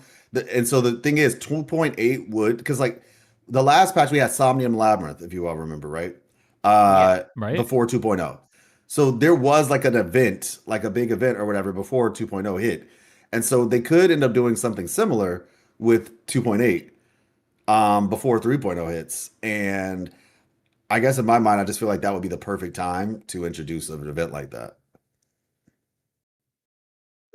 Interesting. Yeah, it could be, but at the same time, it's like copium at maximum. Let's be honest. Wait, Okay, have It they is had hopeful, like have it they is.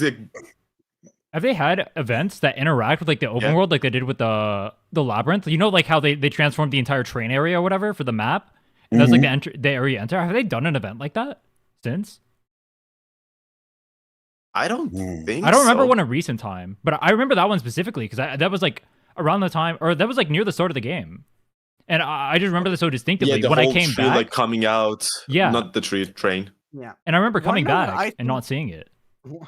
Wanna know what I think it would be funny? Just okay, a little off topic here, but wanna know what I think would be funny? What? If we go through the entire 2.0 era and we don't see a single 4-star character. Bro, there's no shot. There's no shot, bro. Trust me, bullying is coming. Bullying Bro, is a surely- 4-star. okay, Trust bro. me. Okay. As much as I'd love to believe bullying is gonna be a 4-star, I don't know, man. 4-stars and wuwa, they're like 4 stars water in and this oil, I economy? feel. Yeah, Yeah, everyone like- loves you, guys. All right, Bro, but the like star we get a 4-star. It's Yohu tier. What even is the point of getting the 4-star then? Oh, I mean, honestly, Yeah, I don't I think they're mean- gonna do that. Like, I think they I mean- learned, like from No, you and okay. Lumi. I mean, I feel like that's not even just like they shouldn't make 4-stars. I think that's more so just they need to make 4-stars that aren't hot ass cheeks. I think the reason why this is the case is this is just my theory. The reason why we haven't gotten any 4-stars, and in particular good 4-stars, is the same reason we haven't gotten any weapons, and in particular good 4-star weapons. Because the 5-star standard weapons are just so good that to make a They're 4-star not. weapon, like they are good The gauntlet for one. what they are. Like they are very much what like if you made a 4-star weapon better than the standard weapons, the standard 5-star weapons, like scaling wise, it would like I don't know, man. I think that would be a bit much. And specifically, just to get to the 4-star characters, and then you can rebut me. And then for the same reason with the 4-star characters, it's because Rover exists. Have like unlike Rover other is just one character, though. well, yeah, I mean, I get that. I'm just saying, like, I guess that's they somehow have figured out a way to have that be the case, but yet somehow it seems like we have the characters we need for whatchamacallit. That's so copious. Whatchamacallit, Sanhua, Mortefi, like these characters are just so strong. Like the options we've been given already are sufficient, is my point. And so adding another character, like for example, if I were to think about Spectro, right? Because like I said, we have the budget Spectro frazzle applicator, and that is Spectro Rover. I'm not saying he's amazing or good or like you just that's the budget version, right? We have the Aero Rover, right? For that team. And so I guess to me, and then like I said, for the other teams, we have Sanhua, we have Mortefi, and they still are good. Like Mortefi with Augusta is like really, really good. And so That's the thing that I just hate. kind of where I'm getting right? at. It's Is just that we don't really have a lot of reason to have the 4 stars. The only one I can personally think of is a Frazzle character. But then what would they do that's different than Rover, but also like yeah, I'll just leave it at that. Okay. That's my reasoning. I don't think you I don't think you realize just how easy it is to do that actually. To do what? To make a character that's different from Rover and still have them be good in the Frazzle team. That's actually a rather easy thing to do. Mhm. Because here's the thing. Okay, for that, to answer that question, you have to ask, what is Rover good for? Well, Rover is good because their S4 allows them to heal, making them a good rejuvenating glow user. They also have 10% Spectro Shred, and they're able to apply 10 stacks of Frazzle. Okay, now how do you make a character different from that? Considering the fact that Spectro Rover takes on the quote-unquote healer role because their healing isn't good at all, why not make this other character more of a sub-DPS type character? For example, because we don't have a single Spectro 4-star, and we don't have a single Spectro character other than Zani who's able to amplify Spectro damage, which means you can make a character that amplifies Spectro damage with their Ultra skill. You mean Let him cook. And to further separate them from Rover, you can very easily have this character apply Frazzle from off field, which Rover can't do, meaning that this character would have more use cases within Whimpering Wastes. That sounds like the character would be better at Phoebe's job. And I know Phoebe does a lot of different things, but if you had an off-field Spectro Frazzle applier, why would people feel the need to get Phoebe in a Zani team at that point? Okay, 2 things. First of all, Phoebe's Ultra skill is ridiculously powerful. 100% damage amplification is insane. Like a 4-star Spectro buffer would buff 20-30%. They're not even close.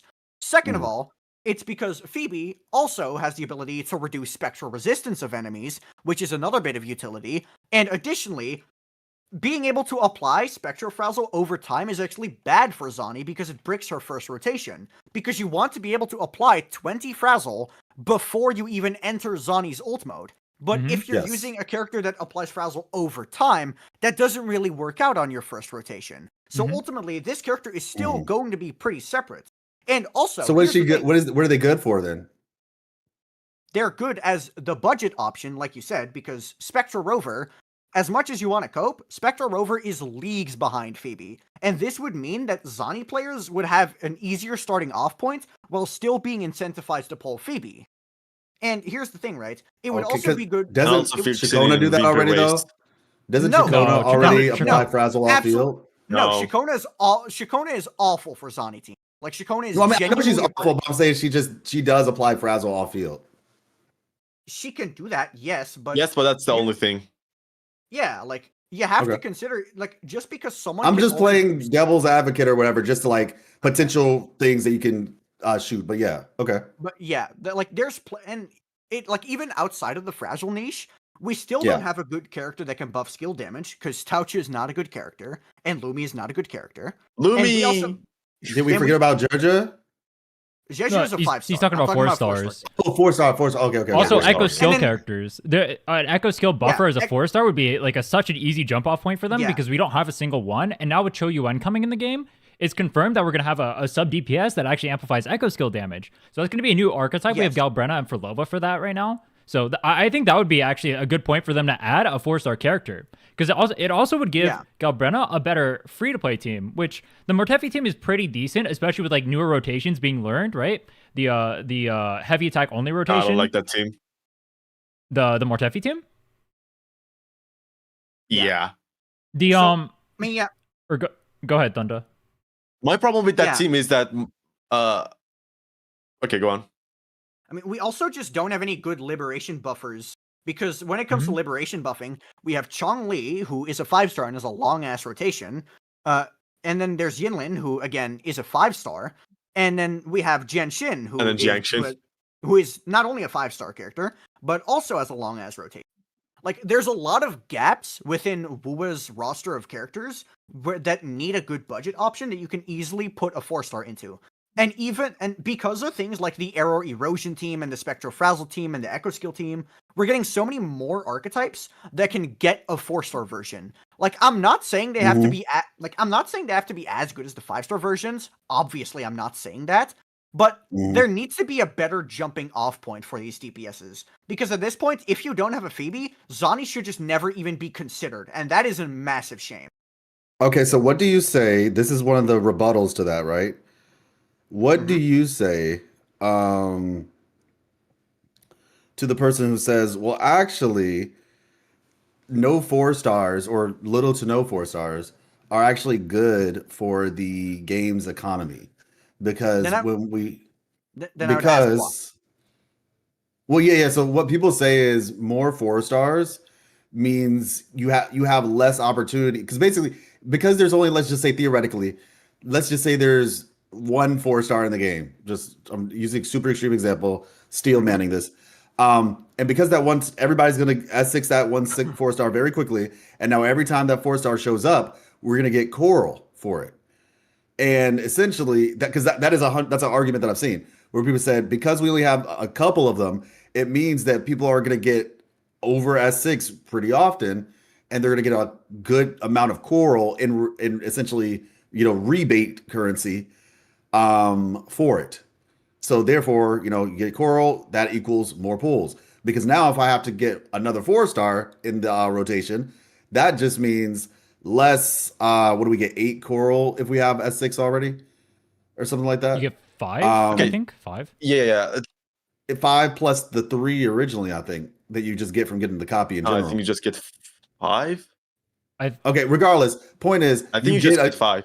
Yeah, and you just get a good bit of coral is the point.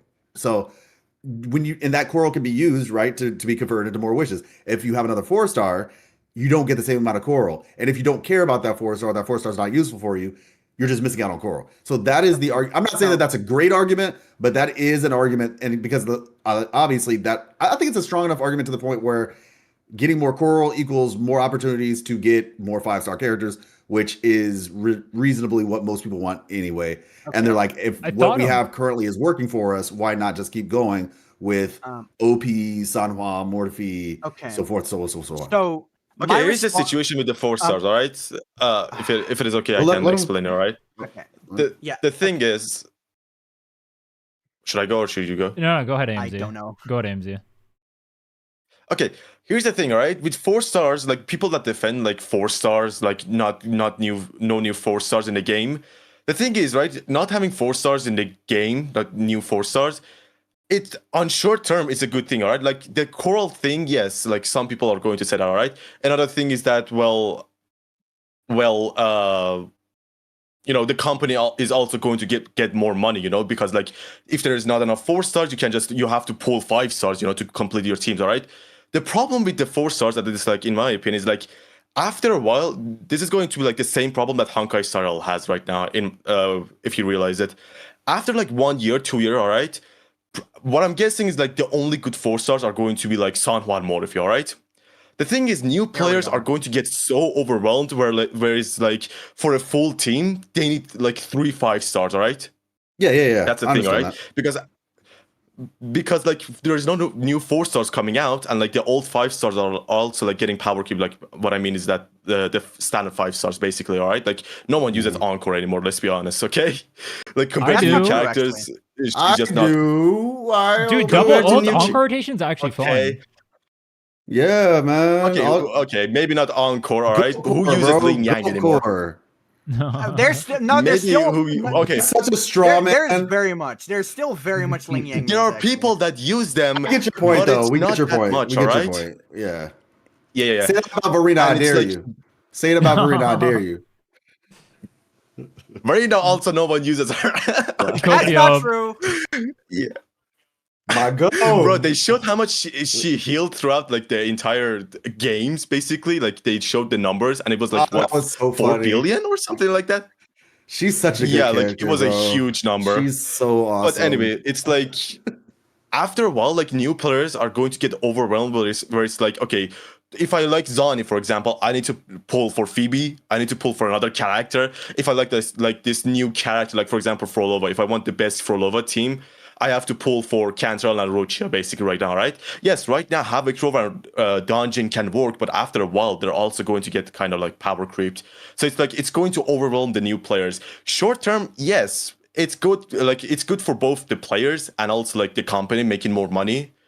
But long term, it's gonna be a problem where so something like Honkai Star right now has where like every team needs a 5-star that you have to pull. Yeah.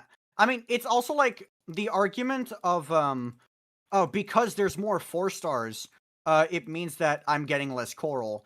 First of all, if there is a good enough amount of 4-star characters, if there's enough 4-star characters that are like actually good, it means that you're not going to need as much coral because you're going to be less pressured into pulling specific 5-stars. And the second thing is, do we really think That's that fair. two... I actually like that one. I like that one a lot.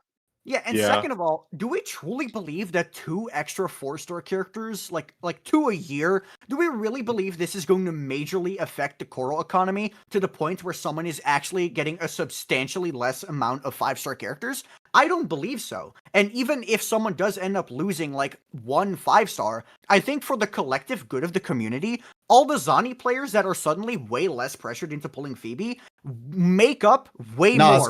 No, horrible example. Phoebe deserves. Democracy. Wait, Let's think go. about it like this, though. Think about it like this. So if you need 7 copies of a 4-star in order to get S6, right? If you think about that, 5 corals per character, that's 35 corals total. That's 4 pulls. You get 4 pulls of currency for an S6 4-star if they add 1 to the pool. That extra 4 pulls isn't doing anything for you. So I don't think the currency of the corals matters. No, man. I'd win. I think I win the 5. I thought you were gonna 5-star. I thought you were gonna go a different direction with the 4-stars. Actually, I thought you were gonna talk about how if you add more 4-stars to the game, it starts diluting the pool of 4-stars, which in our case might be a good thing because our 4-star units, we have like 3 that are good, and then the rest of them are pretty copium. So in that case, it might be good. But I thought you were going to talk about that because Genshin kind of has that problem right now, where it's like the good 4-stars take a long time away to from that. I don't even think we're so far away from that. Exactly. I was going to say, just for clarity.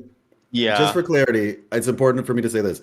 I'm not saying that I don't want more 4-stars because as a lore person, mind you, I play the game. Okay, I play the game probably more than most people. I have 2 accounts and I play. I'm just saying, I play combat. Okay. I do combat. I do like the holograms. I don't just. My focus is lore, but I do other things. Just like Thunder over here being a math person, but an undercover writer, which is crazy. But Undercover writer? What the hell? I mean, basically, kind of. It's not all that crazy. It's not that crazy. It's all right. Watch this, y'all. Thunder's gonna come out with like a whole fan fiction. Bro is Christopher in disguise. Okay. Bro, there's no way you mentioned fucking fan fiction. There's no way, bro. All right. Where's your what you call it? I don't know what they use. My AO3, Wattpad? I was gonna say Archive of an End, but I didn't know if that was considered Archive of our own. All right. Okay. Yeah. There we go. Oh, why do I know this? I wonder why I know this. But anyway, your Wattpad or whatever, Wattpad. But so the point that I'm getting at is I want more 4-stars because I just want more characters and more male characters because I know everybody's just like, oh well, that's a whole argument in and of itself. I like Dragon. Who grew up watching Dragon Ball Z and doesn't like cool male characters? Like what? Anyway, Naruto. It's like what anime are y'all watching? But point is, I need all of my characters to be females. My point is, that's one way they can put. But my point is, that's one way they can implement more 4-star characters. I mean, more male characters as well by having that, and also just cool characters. Like more characters equals more fun and more opportunities to tell really fun and engaging stories. So yeah, I personally do want more male characters, basically. 4 stars. We were talking 4 about, stars. Yeah, I want more 4-stars, and that just from a lore perspective. I'm not saying that I'm against it, just in case somebody's thinking my arguments against it are because I'm against it. It's just I think these are important discussions to flesh out and hash out. I think that's an argument in and of itself. Reasoning is so stupid because it's like, okay, have the argument then. Have the argument. Mm. Yeah, I was I was thinking about weapons because we talked about that. I thought one thing I really liked that we have, or we only have like 2 good examples of this right now. I like weapons that can like transform the role of a character or the way a character plays. And right now, the only things I can think of right now that actually do that outside of like the signature weapons are like variation in Discord where they can change rotations for characters. We don't have anything else like that. Yeah. When I look at like Genshin, for example, Genshin has like Sack Sword, or you have like Thrilling Tales of the Dragon Slayer, right? You have a bunch of like free to play thing options is, that can right? transform like viability on other characters. Mm-hmm. Yeah. The thing is, right, if they don't do it right, it's gonna feel like you, without that weapon, the character feels incomplete, all right? Like, for example, I don't know how anyone plays Shorekeeper without the variation, all right? I don't know how you live. Please let me know you're okay, all right? Like, There's a 3-star energy weapon, and if you get it to R5, it's Holy copium. Yeah, just go for the It's, signature weapon, all right? It's not worth it. listen, no, let me say something. Put the I've fries been in the calling bag. Kuro cowards. I have been calling Kuro cowards for like the last, let me think. I want to say, if I'm remembering this correctly, it was like 2.1. There goes your sponsorship, I guess. No. The point that I'm getting at is I have been waiting for. So I have a third account, right? I have a third account that I did. I'm going to replay through some Black Shore stuff later before 3.0 hits because I think it's just relevant. And I was just doing it for like, just to kind of recap myself on certain lore things. And I have Shorekeeper, and I have been waiting for variation. That thing has not showed up on the weapon banner. I don't even know when the last time it showed up. I haven't seen it since maybe 2.0. I don't know. Like, when was the last time we saw it? I've been waiting. Wasn't it like I have not seen 2.5 it. or something like that? It was like not too long ago. I know that for a fact because I pulled it on my. No, it wasn't that long I get ago. most I of pulled it my on my variations from first the accident. banner, to be You can honest. pull it by accident. It No, doesn't no, always no, have to no. be on banner. It was on the banner Okay. for sure. I'm sure of that. It's definitely come by relatively recently, but yeah, I agree. I think we have the same I problem with missed it 4 then, 'cause stars. I was Actually, looking for it. I feel like we I have the haven't same seen problem with variation in 4-star so long. characters. Because like what'll happen is like Sunwan Mortefi won't run on banner for like a lot of patches in a row. I was No, really they're waiting good. for them.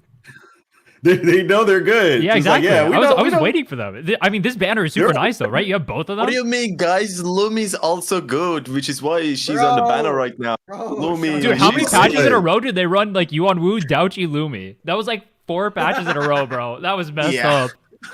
Bro, the trio of shitters. Yeah.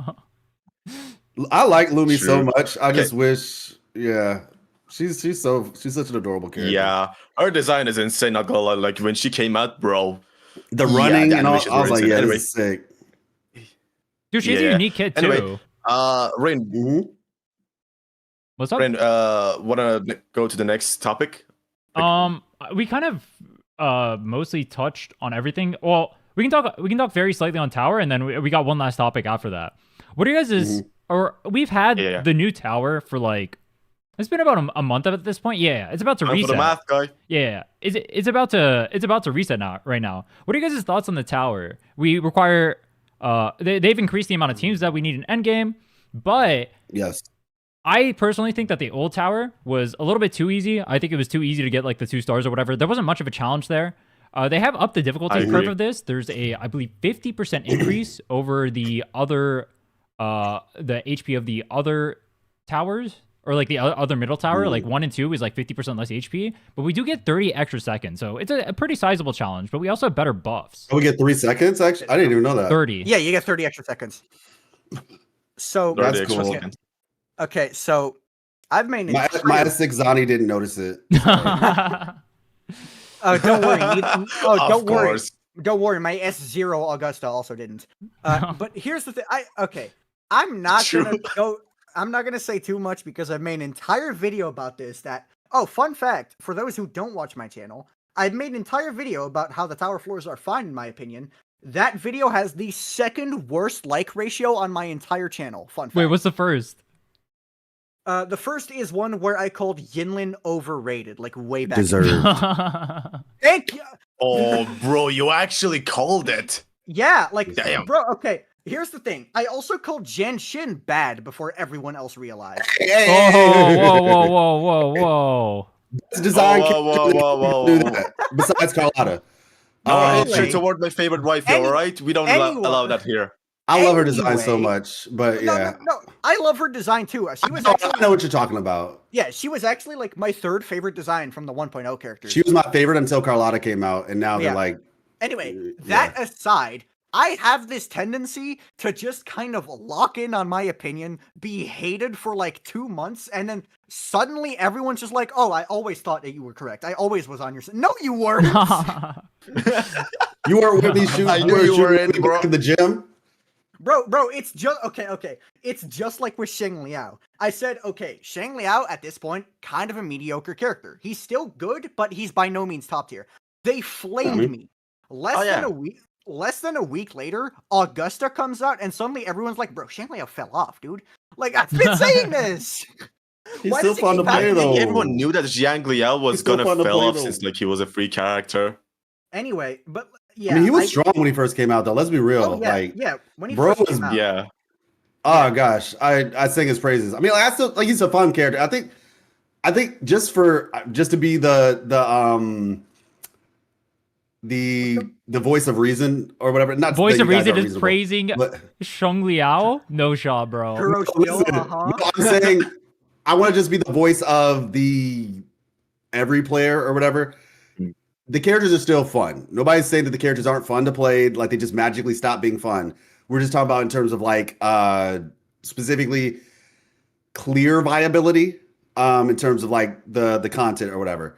Yeah. But that doesn't mean your character is not fun anymore. That doesn't mean you can't still enjoy the character. I know people who are still rocking Calcaro, Cadillac, Cantaloupe. Calculator. Like, you know Calculator. what I'm saying? Like, I understand that, and they're enjoying the heck out of it. And Yuan Wu even, Yeah. right? Mhm. Discord moderator himself. So you can still have fun with your characters. That is not, just to clear that argument.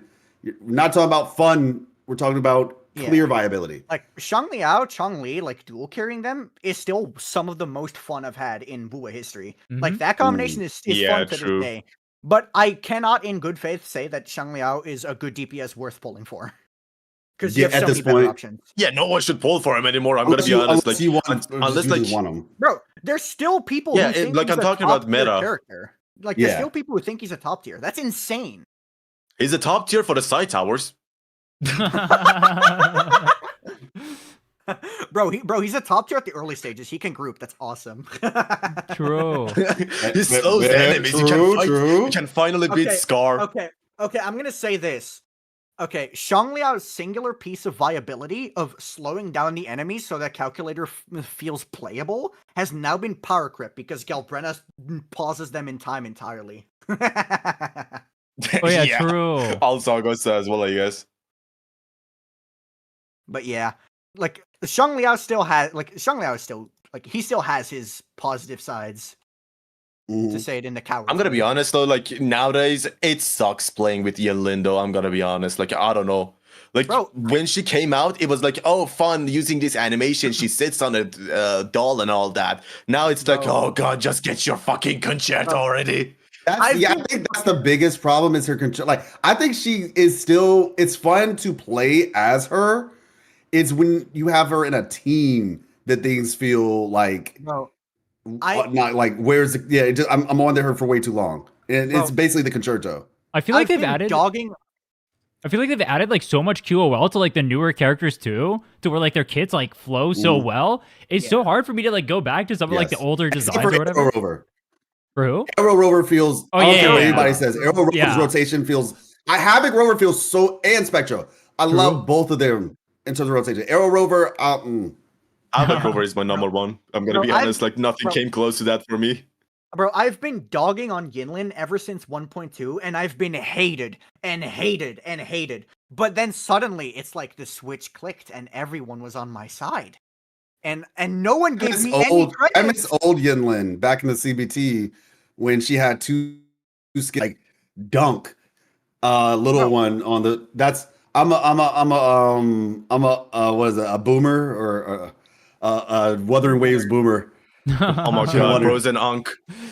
I'm an unk. There was one last Back when topic I Ankor's wanted name was to. Anka. There was one last topic I wanted to bring up. It's with like the recent releases of new games coming out in the future. We have like Blue Protocol just came out. We have DNA coming out in the near future.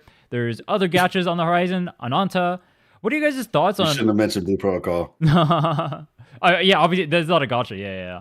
But what are your guys' thoughts on where wuwa stands in the meta and like how it'll be shaped going into the future? I know AMZ specifically. I know you wanted to talk about this. Yeah, this is actually was like my idea, but I think like you should go first, like then I'll go second.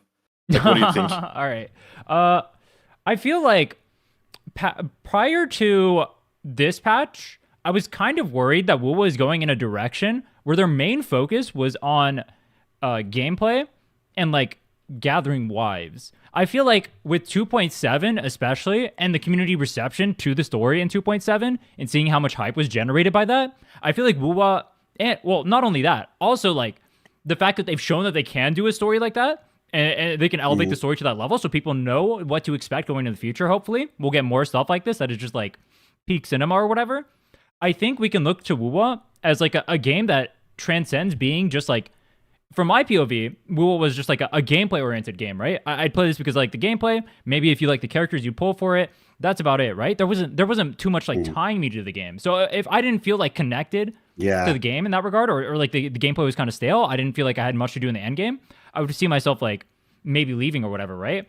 But with better story in the game, I think one of the best things these gacha games do, and one thing that like other games, like other similar games do extremely well, is they're able to like tie in the world together to have like the sense of community build. And I think with 2.7, I'm a little bit less worried about the future of wuwa actually. I think prior to 2.7 story, I probably would have been more on the side of like there might be like a little bit of trouble, but I think I'm pretty confident like going into 3.0. I think wuwa's here to stay. Okay, so Can I speak on this? Okay, so I said I would go second if it is okay. Go for it. Fine. The thing is, it's kind of obvious that wuwa is not going to end of service anymore. Let's just get out of the way. Like the haters are going to be like, end of service this month. It got $1 less than Genshin Impact. End of service soon. All right. Like for God's sake, Tower of Fantasy is like still running for some reason. I don't know why. All right. Bro, Honkai Tier Impact. two. How is Honkai Impact Yeah. still up? And yeah, I don't know how.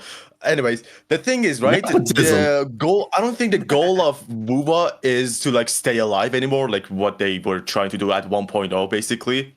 And I don't think like that's really what their goal is, and that's like not what anyone actually cares about. I think the goal of wuwa and what it should go for is go for mainstream, like become a mainstream game. All right, it became like Wuthering Waves became a mainstream game at 2.0 and 2.4, I think, yeah, of Karathea when Karathea came out, right? And the reason that they were, and I know that they were going for they were trying to become a mainstream game because they released the early access video of Karathea on like the game, IGN. like Game of the Year guy did it. Keighley, Yeah, Jeff Keighley, Jeff yeah. Keighley, yeah. yeah. Game Awards. That guy posted it. So got Augustin, you know. Yeah. yeah, basically, yeah. And so they are trying to go mainstream.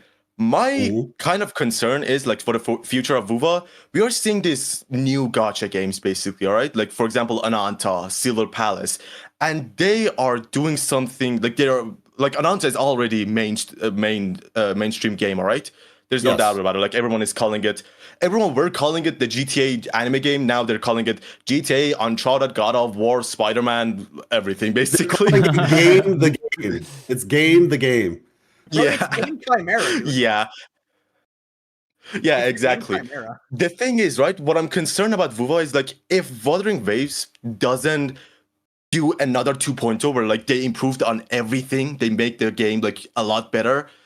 I fear that Wuthering Waves is not gonna go into the mainstream anymore, and it's instead of like Ananta, maybe Silver Palace or like other games are gonna replace. All right, that's what I'm afraid of. Now you might be asking, well, why does it matter if? Where it's just like, which direction are they gonna go? Are And they you might be gonna asking, break? well, and you might be asking, well, why does it matter if it like goes mainstream or not? All right, like who cares? I still have my favorite game. The thing is, wuwa got the Cyberpunk collab because of 2.0, because it got successful, because it got mainstream, all right?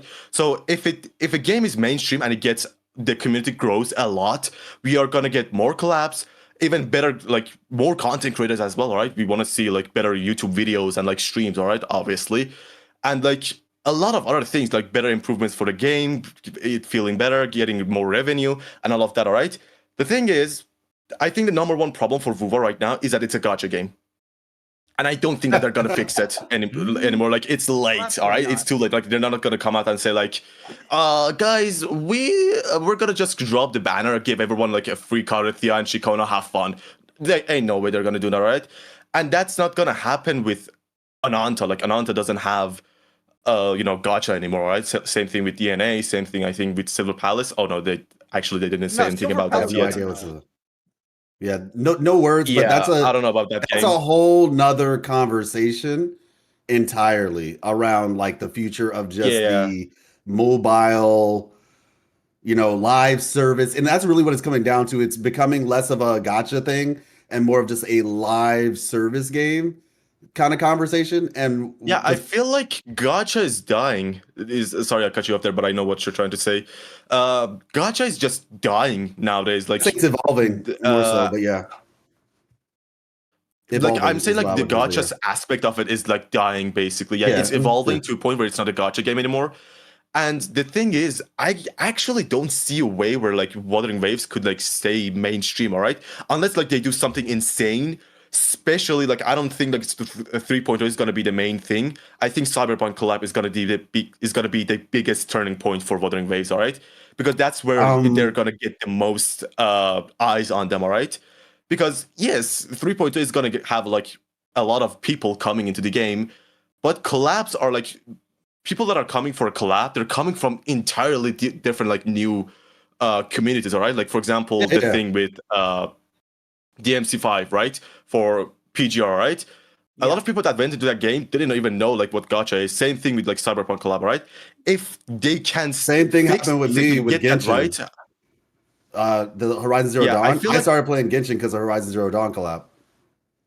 Is that Alloy? Yeah, I feel like the best way that Wuthering Waves. Yeah, Jesus, don't let me Aloy, talk about yeah. that character. It was rough. It was the rough. thing is, right? But I feel like They got the me. only way, at least like for me, all right, I might be wrong. I feel like the only way that Wuthering Waves could stay or like still be in a mainstream game, kind of, is like by doing more collabs with like characters that are like you want to play as and like actually have a good gameplay, all right? Like for example, I want to play as Joker from Persona, all right? Every collab that I see from that game I wanna play as was 2B. ass. I'm gonna be honest. Exactly, like 2B is another, like they do collabs like everywhere. Like Nika has a 2B collab, which I don't know how. Punch and Grey all right? Raven. Like I want to the see. PGR had it. The Kuro's other property had it. Mm-hmm. Yep. Yeah. Like I want to see ReZero collabs. Like I don't think they're gonna add Subaru. I doubt that. Please, But like I bro, want to if see they- these collabs, right? If it's Mm. ReZero, I don't want All right. Subaru anywhere near that shit, bro. I don't want Subaru. in Bro, like it's True. gonna be way too weak. No shot they add him. Yeah. I do want to, Yeah. because you've said a lot, and I would like to respond to that before we get too Yeah, it's far okay. off. It's okay. I'll end it right here, I guess. Is that for me, all right, I might be wrong about this. They might do something insane. I don't see where a future of Wuthering Waves stays mainstream or like goes back to mainstream now, where it doesn't do more collabs, basically, more like fun collabs. Like Cyberpunk was insane, all right? No one really thought of that, to be honest. Yeah. Okay. So there's three things that I caught from what you said. I'll go in reverse.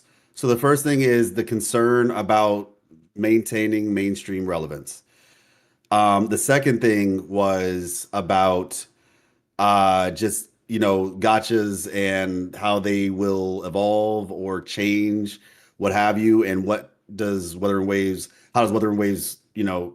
operate in that space.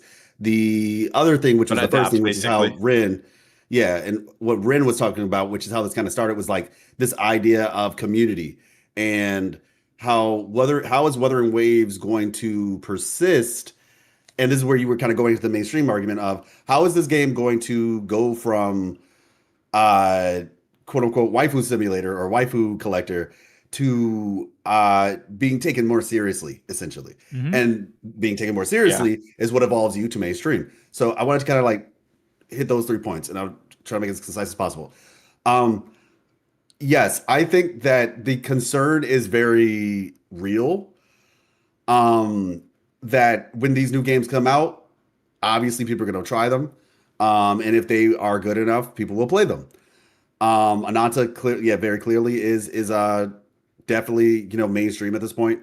And Silver Palace, we actually have no idea what that is, but this, like I said, is a very broad. This is a broader conversation, True. and about just like the future of the space. I believe that it is very important, as to like what Rhinne was saying, is that the story is so important for these games because yes, while characters and all that are nice and that is how they make their money, you don't just make money out of nowhere. You make money because people care. Because at the end of the day, if three let's call it the big three, right? Ananta, Silver The big Palace, three. Wuthering Waves, right? Like those are like the big three theoretically, right? In honorable mention to Arknights Enfield. And so, like, you have these games, and I'm sure everybody has their game that they want to add, but I'm just giving an example. You have these games, but what makes somebody what maybe you're playing Wuthering Waves, but what makes someone care to invest more into this game than they would into a game like Ananta, for example, right? The thing that is going to make or break it is the story and how the characters are integrated into the story. The reason why that's so much different than just purely the gameplay is because gameplay is one thing, right? But gameplay isn't what makes people want to invest into a community. And we've already kind of seen that. Now, that doesn't mean that gameplay conversations are not It can be important. one of the reasons. I'm not saying that those aren't important, but what I'm saying is what the first thing that evolves that is people caring about the character. People care about the character first, and then when they care, it's even with fighting games. The Yeah, same thing. exactly. The same thing with fighting games. Like you play a fighting game and you pick a character based on who you think looks cool. You don't know anything about their kit or anything like that. You're just like, oh, I like the way that character looks, and then you learn more about that character. And like I said, with an RPG, you learn more about the character. Like, oh, their Yeah, which is why personality is collabs hidden. do good. Yes, and you're like their personality is hidden. I like their kit. Blah blah blah. They actually have like a really strong place in the story. I want to know more about this character. And so then people make art about the character. And that is what gives the game that life that keeps it relevant. That takes in more so even this is why games like World of Warcraft, right? Even and I'm not trying to like throw shots, but I'm just saying like that game from what I've seen, it's a bit archaic. I think we could all say like the graphics of that game are not like next gen or anything, but it's because they have a community that cares about the game, not just cares about like some oh what's the new Yeah, we get what you're trying hot to do. topic, yeah, like hot topics, like no, you just care about the actual game itself. And so that's what I believe is going to keep Wuthering Waves in the discussion. It's going to be how impactful that story is. That's what people are going to be talking about. People aren't going to be talking about the other conversations that evolve from that, right? Is okay, no, this character is actually the best character. Like this character's meta relevant, or oh, did you see so did you hear that somebody's taking Don Jin, like Don Jin solo clears, right? And like no hit runs. That became a thing Yeah. that became a thing because of the character. Because when I have a friend of mine, actually AMZ, was it you? Weren't you the one who had like Yeah. the viral? I blew up Yeah, because of that video. Because of the because solo dungeon, I got like the 150k story. views from one of the videos. Exactly. Yeah, There's a exactly. story behind Donjin. If you put that on like Shang Liao, it's not going to get the same clicks. Even if you put it on like Chisha, it's not going to get the same clicks because Donjin has a story around her. That's what's being sold. And so that's the first part with just like the importance of the community. The second part with just like how is Wuthering Waves going to evolve with like the gacha and all that. My theory is it's a gacha game. I don't know if they have. I don't even know if they can move away from gacha because of the fact some people might feel like, well, I spent all this money. They might put a bad taste in people's mouth potentially. I don't know. There might be a way to circumvent that. I think what realistically would weird. happen is they would probably just be a bit more to maintain in terms of like competition. They might just be more beneficial or beneficiary might be more benevolent with their pools and things of that nature. The economy might be more generous, basically. That's the best that I think you can expect out of a game that has already kind of gone down that route. So it's like making the characters. One thing I can see is like making the characters 100% potentially. So like, copies is a 50-50, for example. Just something like that to kind of keep it in that line. And then the last thing, in terms of, just in terms of, like you said, like the collabs and things of that nature. Like for sure, I think collabs will definitely help. But at the end of the day, collabs will bring people to the game. They won't keep them playing the game. And that is a full circle, comes back. What's the thing keeping them playing the game? And I believe the thing that keeps people playing the game is the story. And not even just the story itself, but the stories that are told, with the Donjin example, with like the community memes and all that stuff.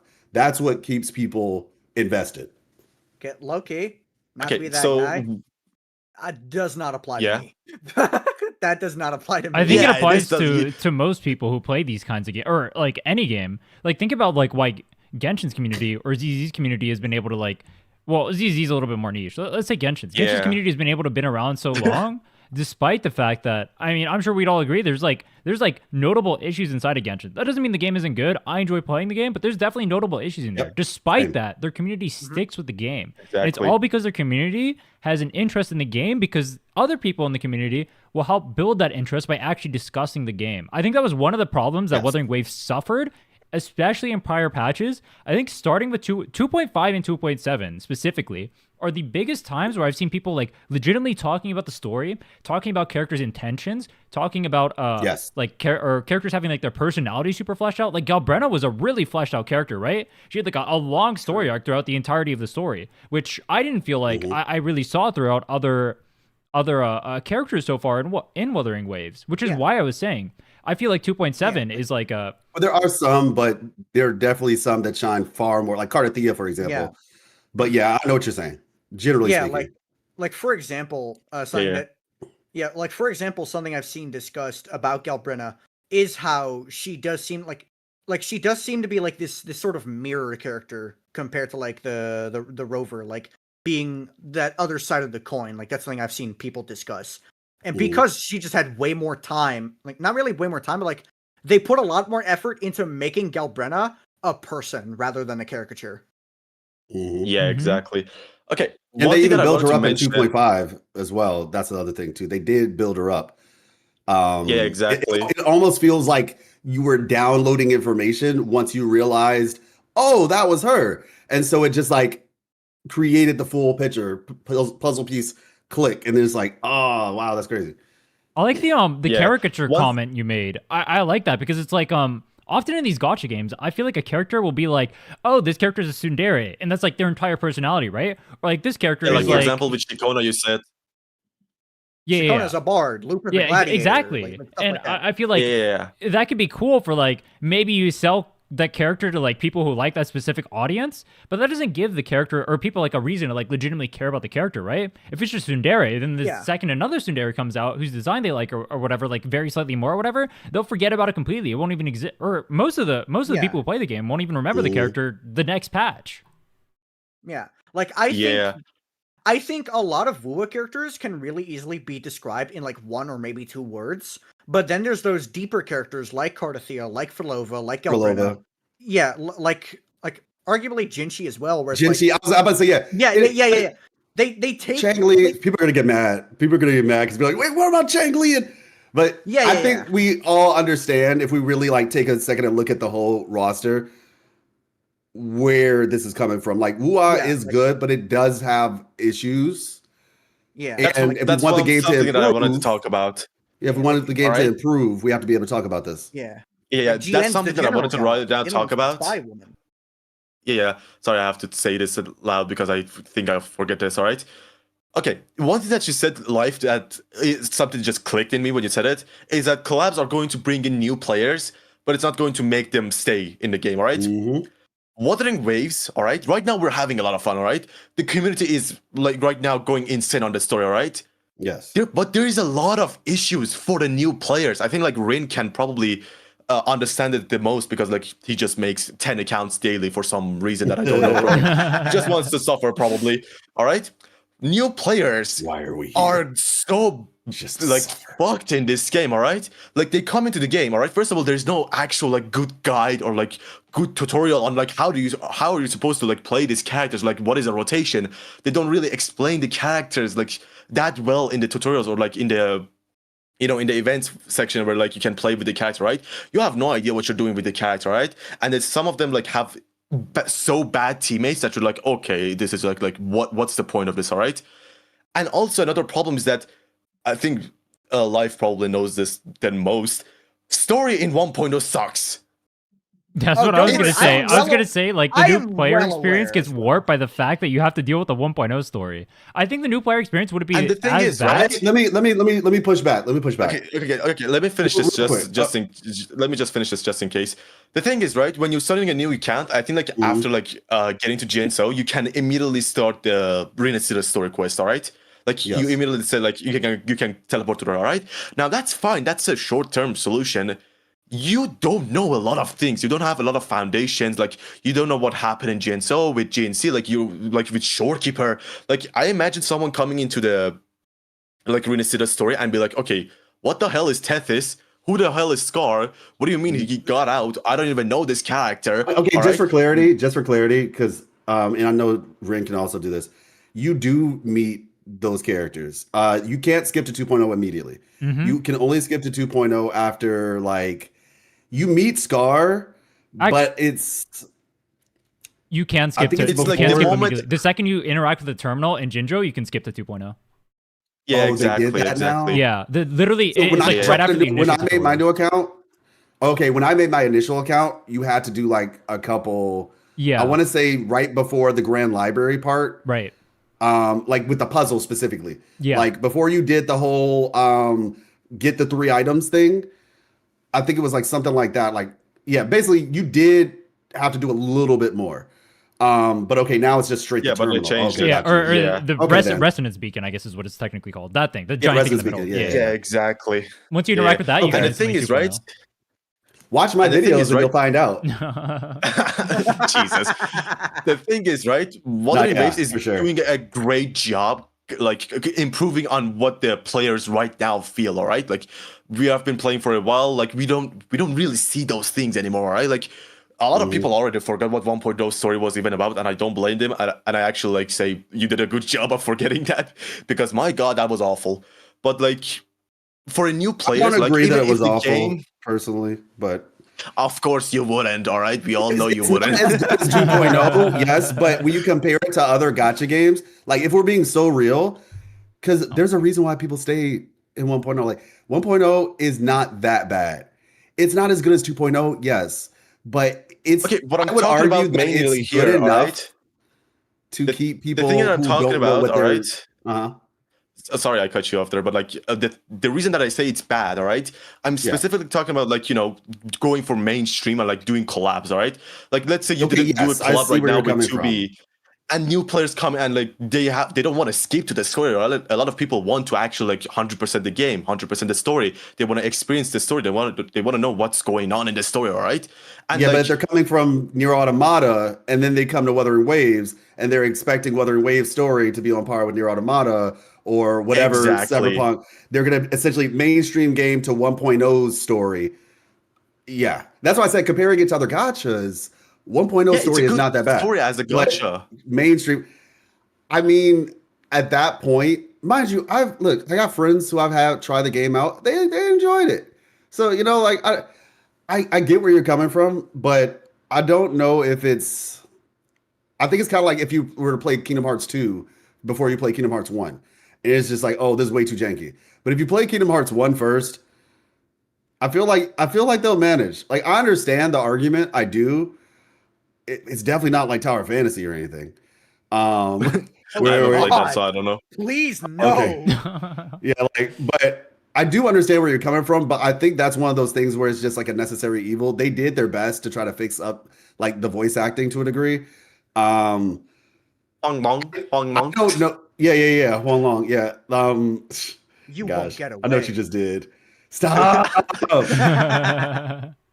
Yeah, Yang but Yang I say, know what you "Over." mean. I don't if some the question is, are the resources worth it? And that's a question only I they can think answer. yes. I think yes. Because I know what you're All right. saying. You're saying they need to fix 1.0. They need to change up. They need to Dragon Ball Z. What is it called? When they took all the filler out and they like condensed it. I forgot. Diet. I It's don't not know about Kai? that. Okay, here's Kai. Okay, yeah, Dragon Ball Z Kai. They need to Yeah. basically Dragon Ball Z Kai 1.0 and just like cut some filler out, give us like a little special little scene or whatever, and make it a little bit more palatable. I mean, yes, that like would be the thing is cool. like I It would be think like cool. I actually think like if the game wants to improve even more like and get like even a bigger community, it has to fix that problem, all right? And it's not a really hard thing, all right? Like I don't think that like until Scar at least, all right? Like after Scar came on the screen like the story was interesting, okay? Like I was hooked onto the screen like the whole thing with Black Sheep, Black Lamp, or was it? I don't really remember that much to be honest. I have a Mhm. goldfish memory sometimes, so sorry about that. But like from that, if they just remake the whole thing before that, all right, and make it shorter, make it like have some expressions in the characters, and like especially make the voice acting for Yang Yang fucking better. God damn it, it's a pain to listen to that character, all right? Like Mm. if they just fix those, I think it's worth it, all right? Because it doesn't matter how much you improve, like 3.0, make the new map interesting, insane, like the new combat, like the new characters being insane, all right? If the story is at the start is ass, all right, and also like there's like that one we all agree, all right, but also another problem is that there's not a big good tutorial in the game about how to play the game optimally, all right? Like they don't really tell you like, oh, here's a rotation, here's what you do, all right? Like when I see a new player trying out Wuthering Waves, they have no idea what to do, all right? I'm gonna be honest, they're just clicking buttons. They think that it's just Respectfully, I don't Genshin think to that like. matters. I don't think like they I think need to that's make a literally why tutorial the be like. content creators are there. Like, nobody needs to know how to perfectly play the game. They just need to A have lot fun. of people If they have don't fun, go they'll to seek YouTube. out. The thing is, like, right, a lot of casuals don't actually go to YouTube to like watch a guide, all right? Like, for a lot of them, it seems like a hassle, all right? Like, I'm just playing a game for like 1 hour to like maybe like weekly to like enjoy the story, all right? Well, I'm not gonna go watch like a 30-minute video on like how to perfect your rotation, all right? And I'm not saying like they need to make a like a tutorial on like a 2 hour tutorial on like how to do the perfect rotation, how to do dash cancels. If they don't, if they want to do that, they can just watch Thunder's videos. All right. The thing is, True! like, Go to I my just channel! shut up. YouTube.com/ThunderPrime! Yeah. Okay. Enjoy that. The thing is, right? I just want something that people can just understand at least like what they're getting into. All right. Like, for example, A training mode would be a lot of nice. yeah, a lot of people don't know that you can like use your forte. Like you can see like how to use your forte by the bottom at the right side of your forte. All right, like there is going to be like a button that it tells you like, hey, when your forte is full, by pressing E, you're gonna activate this forte, or like by pressing your heavy attack, or like your space bar. I don't know if your character has space bar actually. Never mind. Or like yeah, your skill, for example. All right. I A think lot of Zenless people does don't actually actually know that. a good job of doing that. I don't know about what you have to say about that, Rhinne, but I've noticed that Zenless does had like a something I was asking for a while was a just like a training mode where you could just go in there and just like try stuff out That on also true. bots. Yeah. So Yeah. I feel like that would be like a cool implementation. I agree. I think I'm actually surprised we don't have one. I think there's technically like a bugged mode or something you can do to have like some training dummy. There's like some story quest where there's like an unkillable mob or something, and if you like bug it out, you can Yeah, but permanently it's use that. trash.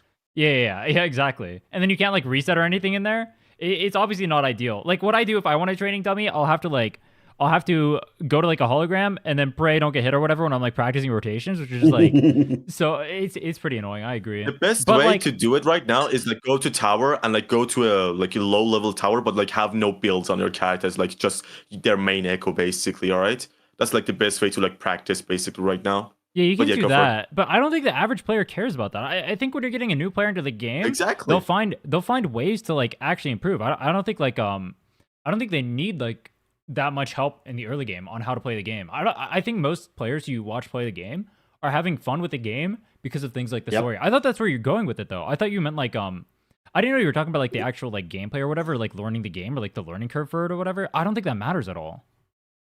Yeah, because like with me with Genshin, right? Like I was playing the game, just enjoying the game. I had no idea it was even a gotcha game, which is technically what you want. That's like the place you want them to be in. Legitimately, like they don't want people to know. I don't think that it's a gotcha game in the beginning. They just want them to enjoy the game and get invested in the game first, and then after they're invested in the game, then the other parts will be more palatable, basically. Because like for me, I was just enjoying the game, playing it like a normal game, like I would any other game, and then I realized, oh, I can get characters. That's cool. And then like I saw Shinha, and I was just like mind blown. Ice character, white hair, awesome. And from there, I started getting invested in more things. Whereas like first stage one, enjoy game. Stage two, get invested in like maybe some of like maybe let me actually figure out what's going on in this game, right? And so that's when I started going online, so forth, so on. And one of the ways that you convert those people, and then I started watching meta content, right? I started watching meta content. I started watching lore content. I started watching .exes. I started watching like some challenge videos from here or there, some polling videos. Like I started doing all that from being invested in the game. And how did I get invested in the game? Because of the story and the characters. That, like I said, even with like fighting games, it's the same thing. You play the fighting game because you see pretty character that you like, or cool character that you like, handsome character that you like, whatever. And you start from there, and then you move up in interest, and then your interest turns into investment.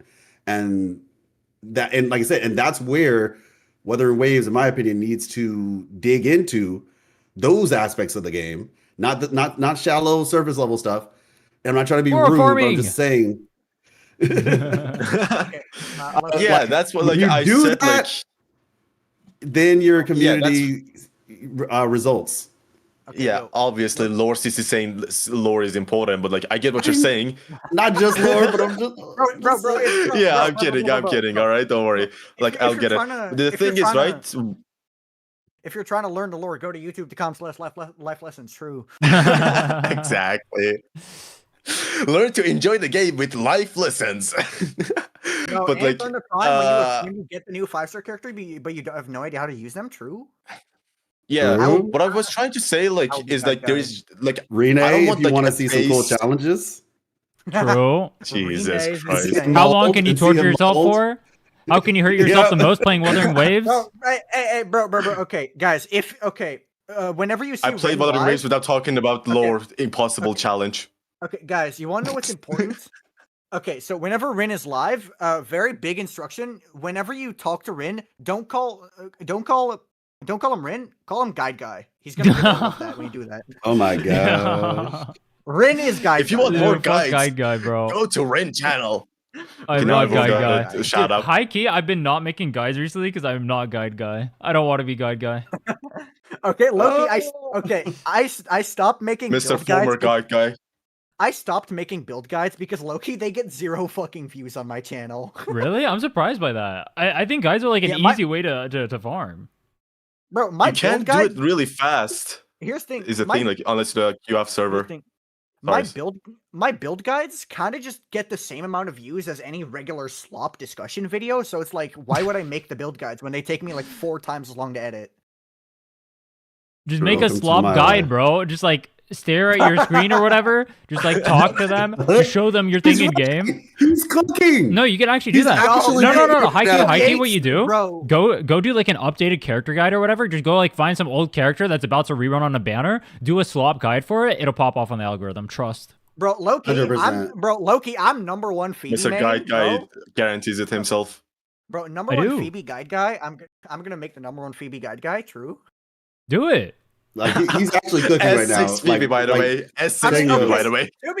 To be fair, Phoebe hasn't reran in quite a while. Or high key, what you can Maybe. do. Who's You coming You next? can, if you know like tech for like specific characters, like example, like Galbrenna animation cancel tech or whatever, just make some shorts out of it, bro. Just go do that. Just go make some Yo, shorts. I don't know if you've been on your bro. short game recently, but like that's an easy way to get like Bro, attention. Bro, I keep running out of ideas. Loki, I should do shorts actually. Yeah, you're right. Dude, there's no shot. Yeah. You're running out of ideas on shorts. There's like so many things you can do. Just talk about literally any topical event. Like you can talk about Galbrenna. You can just like throw up something about the story. You could talk about like combos. You can talk about like tips for characters or whatever. I'm gonna be honest though, Actually- like editing shorts for me is like hell. I'm gonna be honest, like Okay, it just feels like hell. To be fair, okay, it's not really that I'm running out of ideas. I don't know if more this like, conversation is appropriate for them. It's Oh more like just yeah. Rhinne, stop okay, us. right. Cut this part out. Well, yeah, true. They're not allowed to know the YouTube methods, actually. Yeah. All right. Yeah. So what I- the last thing that I want to say is like on my point before was that it's not just about like the guides, also like the character guides feel you don't know anything about the characters to be honest. Like when you do the event one, all right.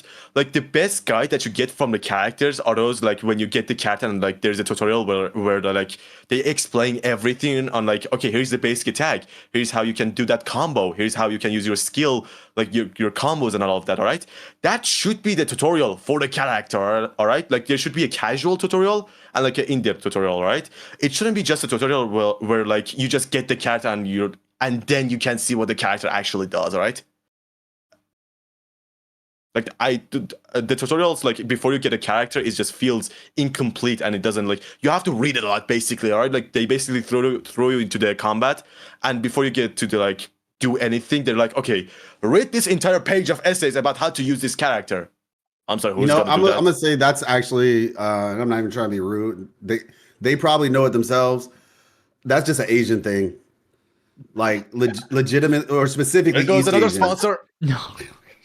No, like that's an East Asian thing. Like I was watching this lady who lives in Japan, and she was just explaining how like even on like their like guides or like pamphlets that they pass out, they just over explain so much. And I would be curious to know the reason behind it. Is it like a legal reason where they're just like, look, we're gonna give you no reason you shouldn't understand this because we're gonna over explain it.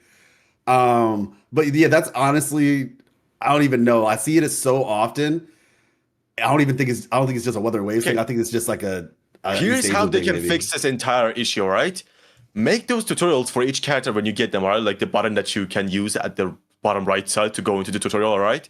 Make that tutorial available for every character, even if they're not on the banner, all right? Okay, So you can chat. just play with the character and figure it out, all right? I think that's the best idea. Okay, chat. I'm kind of running out of time, so I'm thinking of heading out. Yeah, this is a Alright, good point to it's wrap it okay. up. We've been here for like a little over 2 hours. Yeah. Mhm. Yeah. We can give our Almost closing 3. thoughts then. We can give our closing thoughts. Let's we can go around. I guess. In reverse, maybe. Let's start with Thunder, I guess. Yeah, let's go in just in reverse. case he Let's has go to in go reverse. fast. Reverse. Thunder, what are your closing thoughts? What do you want to say? Okay, my closing thoughts are this is the most amount of thinking I've done in the last 2 days. Oh god, what do I even say here? Galbrenna is awesome. You should totally waste all of your life savings to get her. Based. Anyway, okay, that aside, You just jokes told me to aside- gamble. Let me do that right now. Okay, jokes aside, really love the story. It made me excited for 3.0 because I genuinely was kind of skeptical how the story was going to be moving forward. But considering the fact that 2.7 was already this fun with this like mediocre of a basis to go off of, I think that as long as they keep up with this quality, we're going to see some really good stories moving forward. And overall, I'm excited for the future of Wuthering Waves. You know, especially if they make more Spectral characters that I can use all my goddamn funds on. Please, what is it with Spectral characters? Anyway, that's it. AMZ? I'm gonna be honest. I really enjoyed this podcast, even though like it was my first time being on like live. Basically, like I just did videos up until now, and like with videos you can edit them out, but lives is a different thing. I thought I would be like more stressed or like more, you know what I mean. But no, I really enjoyed it. Talking to y'all was really fun. I hope we can do it again in the future. And for those who are watching this video or like stream, I guess I don't know if Rhinne is gonna make it into a video or not. If you like it, let us know as well. Like we really love to do more of this podcast, like making more positive videos about Wuthering Waves. You know, as all of you probably know, Wuthering Waves space is really not at the best right now. Is what I'm going to say. All right.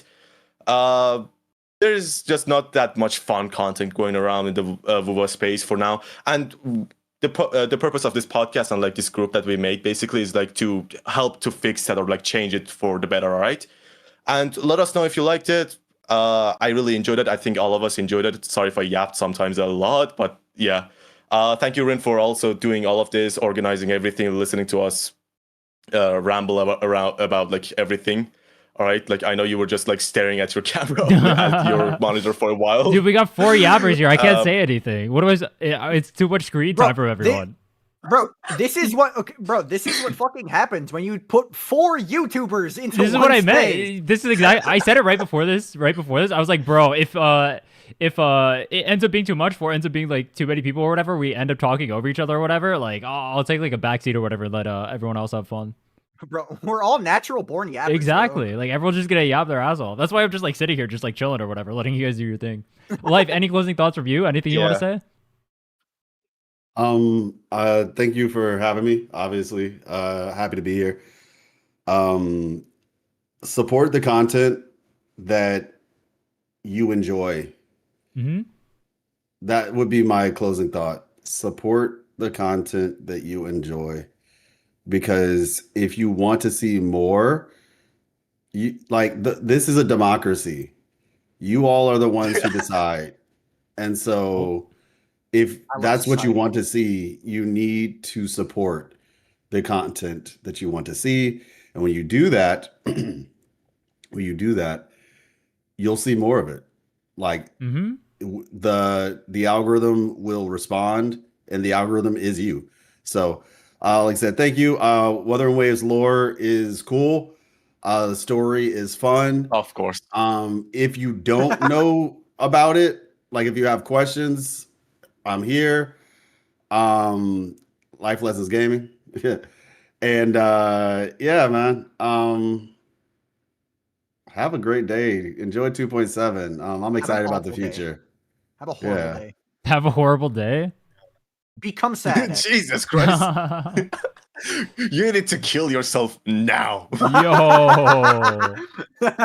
Yo. I was just doing the soundboard? meme, alright? I didn't mean it. Bro, anyone got the In Minecraft, soundboard? obviously. I was gonna say, I agree with that Jesus. a lot. I think if you want to see more of like a certain type Stop of it, stop it. content, like, yeah, not what I was talking about. If you want to see more of a type of a certain type of content, I think the way the space is currently, you kind of have to go out of your way to support it.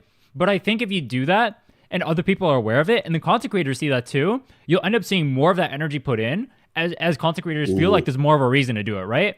Like it's one of the most important things, knowing that like people will support you or people want to see this kind of thing. And if other people are like watching this or whatever, want to see like more discussions like this, or you want to see more lore from like whatever any of us do, right? Or whatever other content creators in the scene you want to see more stuff from, right? If you want to see lore from like Life or whatever, you want to see like theory crafting from Thunder, if you want to see gameplay from AMZ, if you want to see any of this stuff, I highly, highly, highly recommend you try to get other people also invested in it as well. I think I was a little bit, before 2.7, I was a little bit worried because I feel like those things are really hard to push from like a content creator's POV, right? So it feels like kind of hard to do it from my end. But I think because of the way that the community has the potential to shift from 2.7, did I say 2.0? I meant 2.7.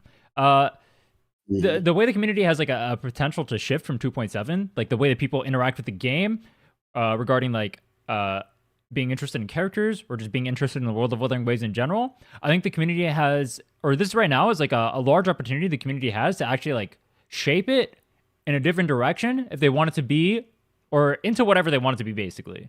So they want it to be different. If they wanted to see like other types of content about it in the scene, I think right now is like the best time for that. Thunder, where can they find you? I am primarily found on my YouTube channel at Thunder Prime. So, I also have a Twitter account, but that's kind of just where I kind of just fuck around on there. I don't really do anything interesting there.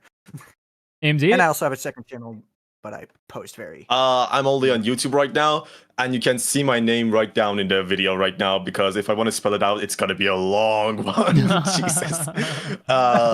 Yeah, but like I only am basically uploading stuff on YouTube, and yeah, hope you enjoy my content if you decide to watch it. Life? Life Lessons Gaming. You can find me on YouTube, Twitch, X, where I give hot takes and wholesome stuff. Actually, I try to like make your timeline positive the best that I can on that. I'm not going to say godforsaken, but you know that platform. But yeah, Life Lessons Gaming. You can just type that in on most platforms, and you should be able to find me. And like I said, obviously YouTube.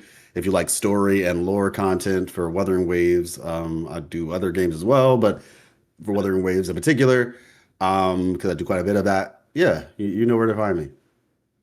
Banger. I guess that wraps it up. I don't have anything special to say for the wrap up. It was fun talking to you guys. Just say thank you to everyone Bro. watching. And for those who don't know, Rhinne can be found on YouTube as Guide Guy. No, I don't want to be guide guy, bro. Just search guide guy. No. Dude, I was making a quick and swap also, he guide. actually betrayed the. Hmm? What I was going to say is like he actually betrayed this community by going back to Genshin. So we need to cancel him right now. We need to like ignore everything that he says from now on because he went back to Genshin. All right, he is the evil of this community. True, I'm a wuwa trader. Okay. Unironically, I got Genshin open right now. I was just building my flins. Oh, we got another one. Dude, I'm waiting for Nefer. My wife has Flynn's on her account. I'm waiting for Nefer. Dude, I'm torn between the two. I either go for Nefer or I go for Flynn's, but I don't have a Nefa and I don't have Lauma. Okay. So like I'm screwed either way. Okay. Okay. Oh, Unironically, okay, Rhinne, when are we doing the account review? Because I can help you, bro. I can help you. I have I actually hold on, I'll talk to you. Is the stream about that over, after. by the way? Yeah, I was gonna end it right now. Okay. Yeah, let's just do the goodbyes, I guess.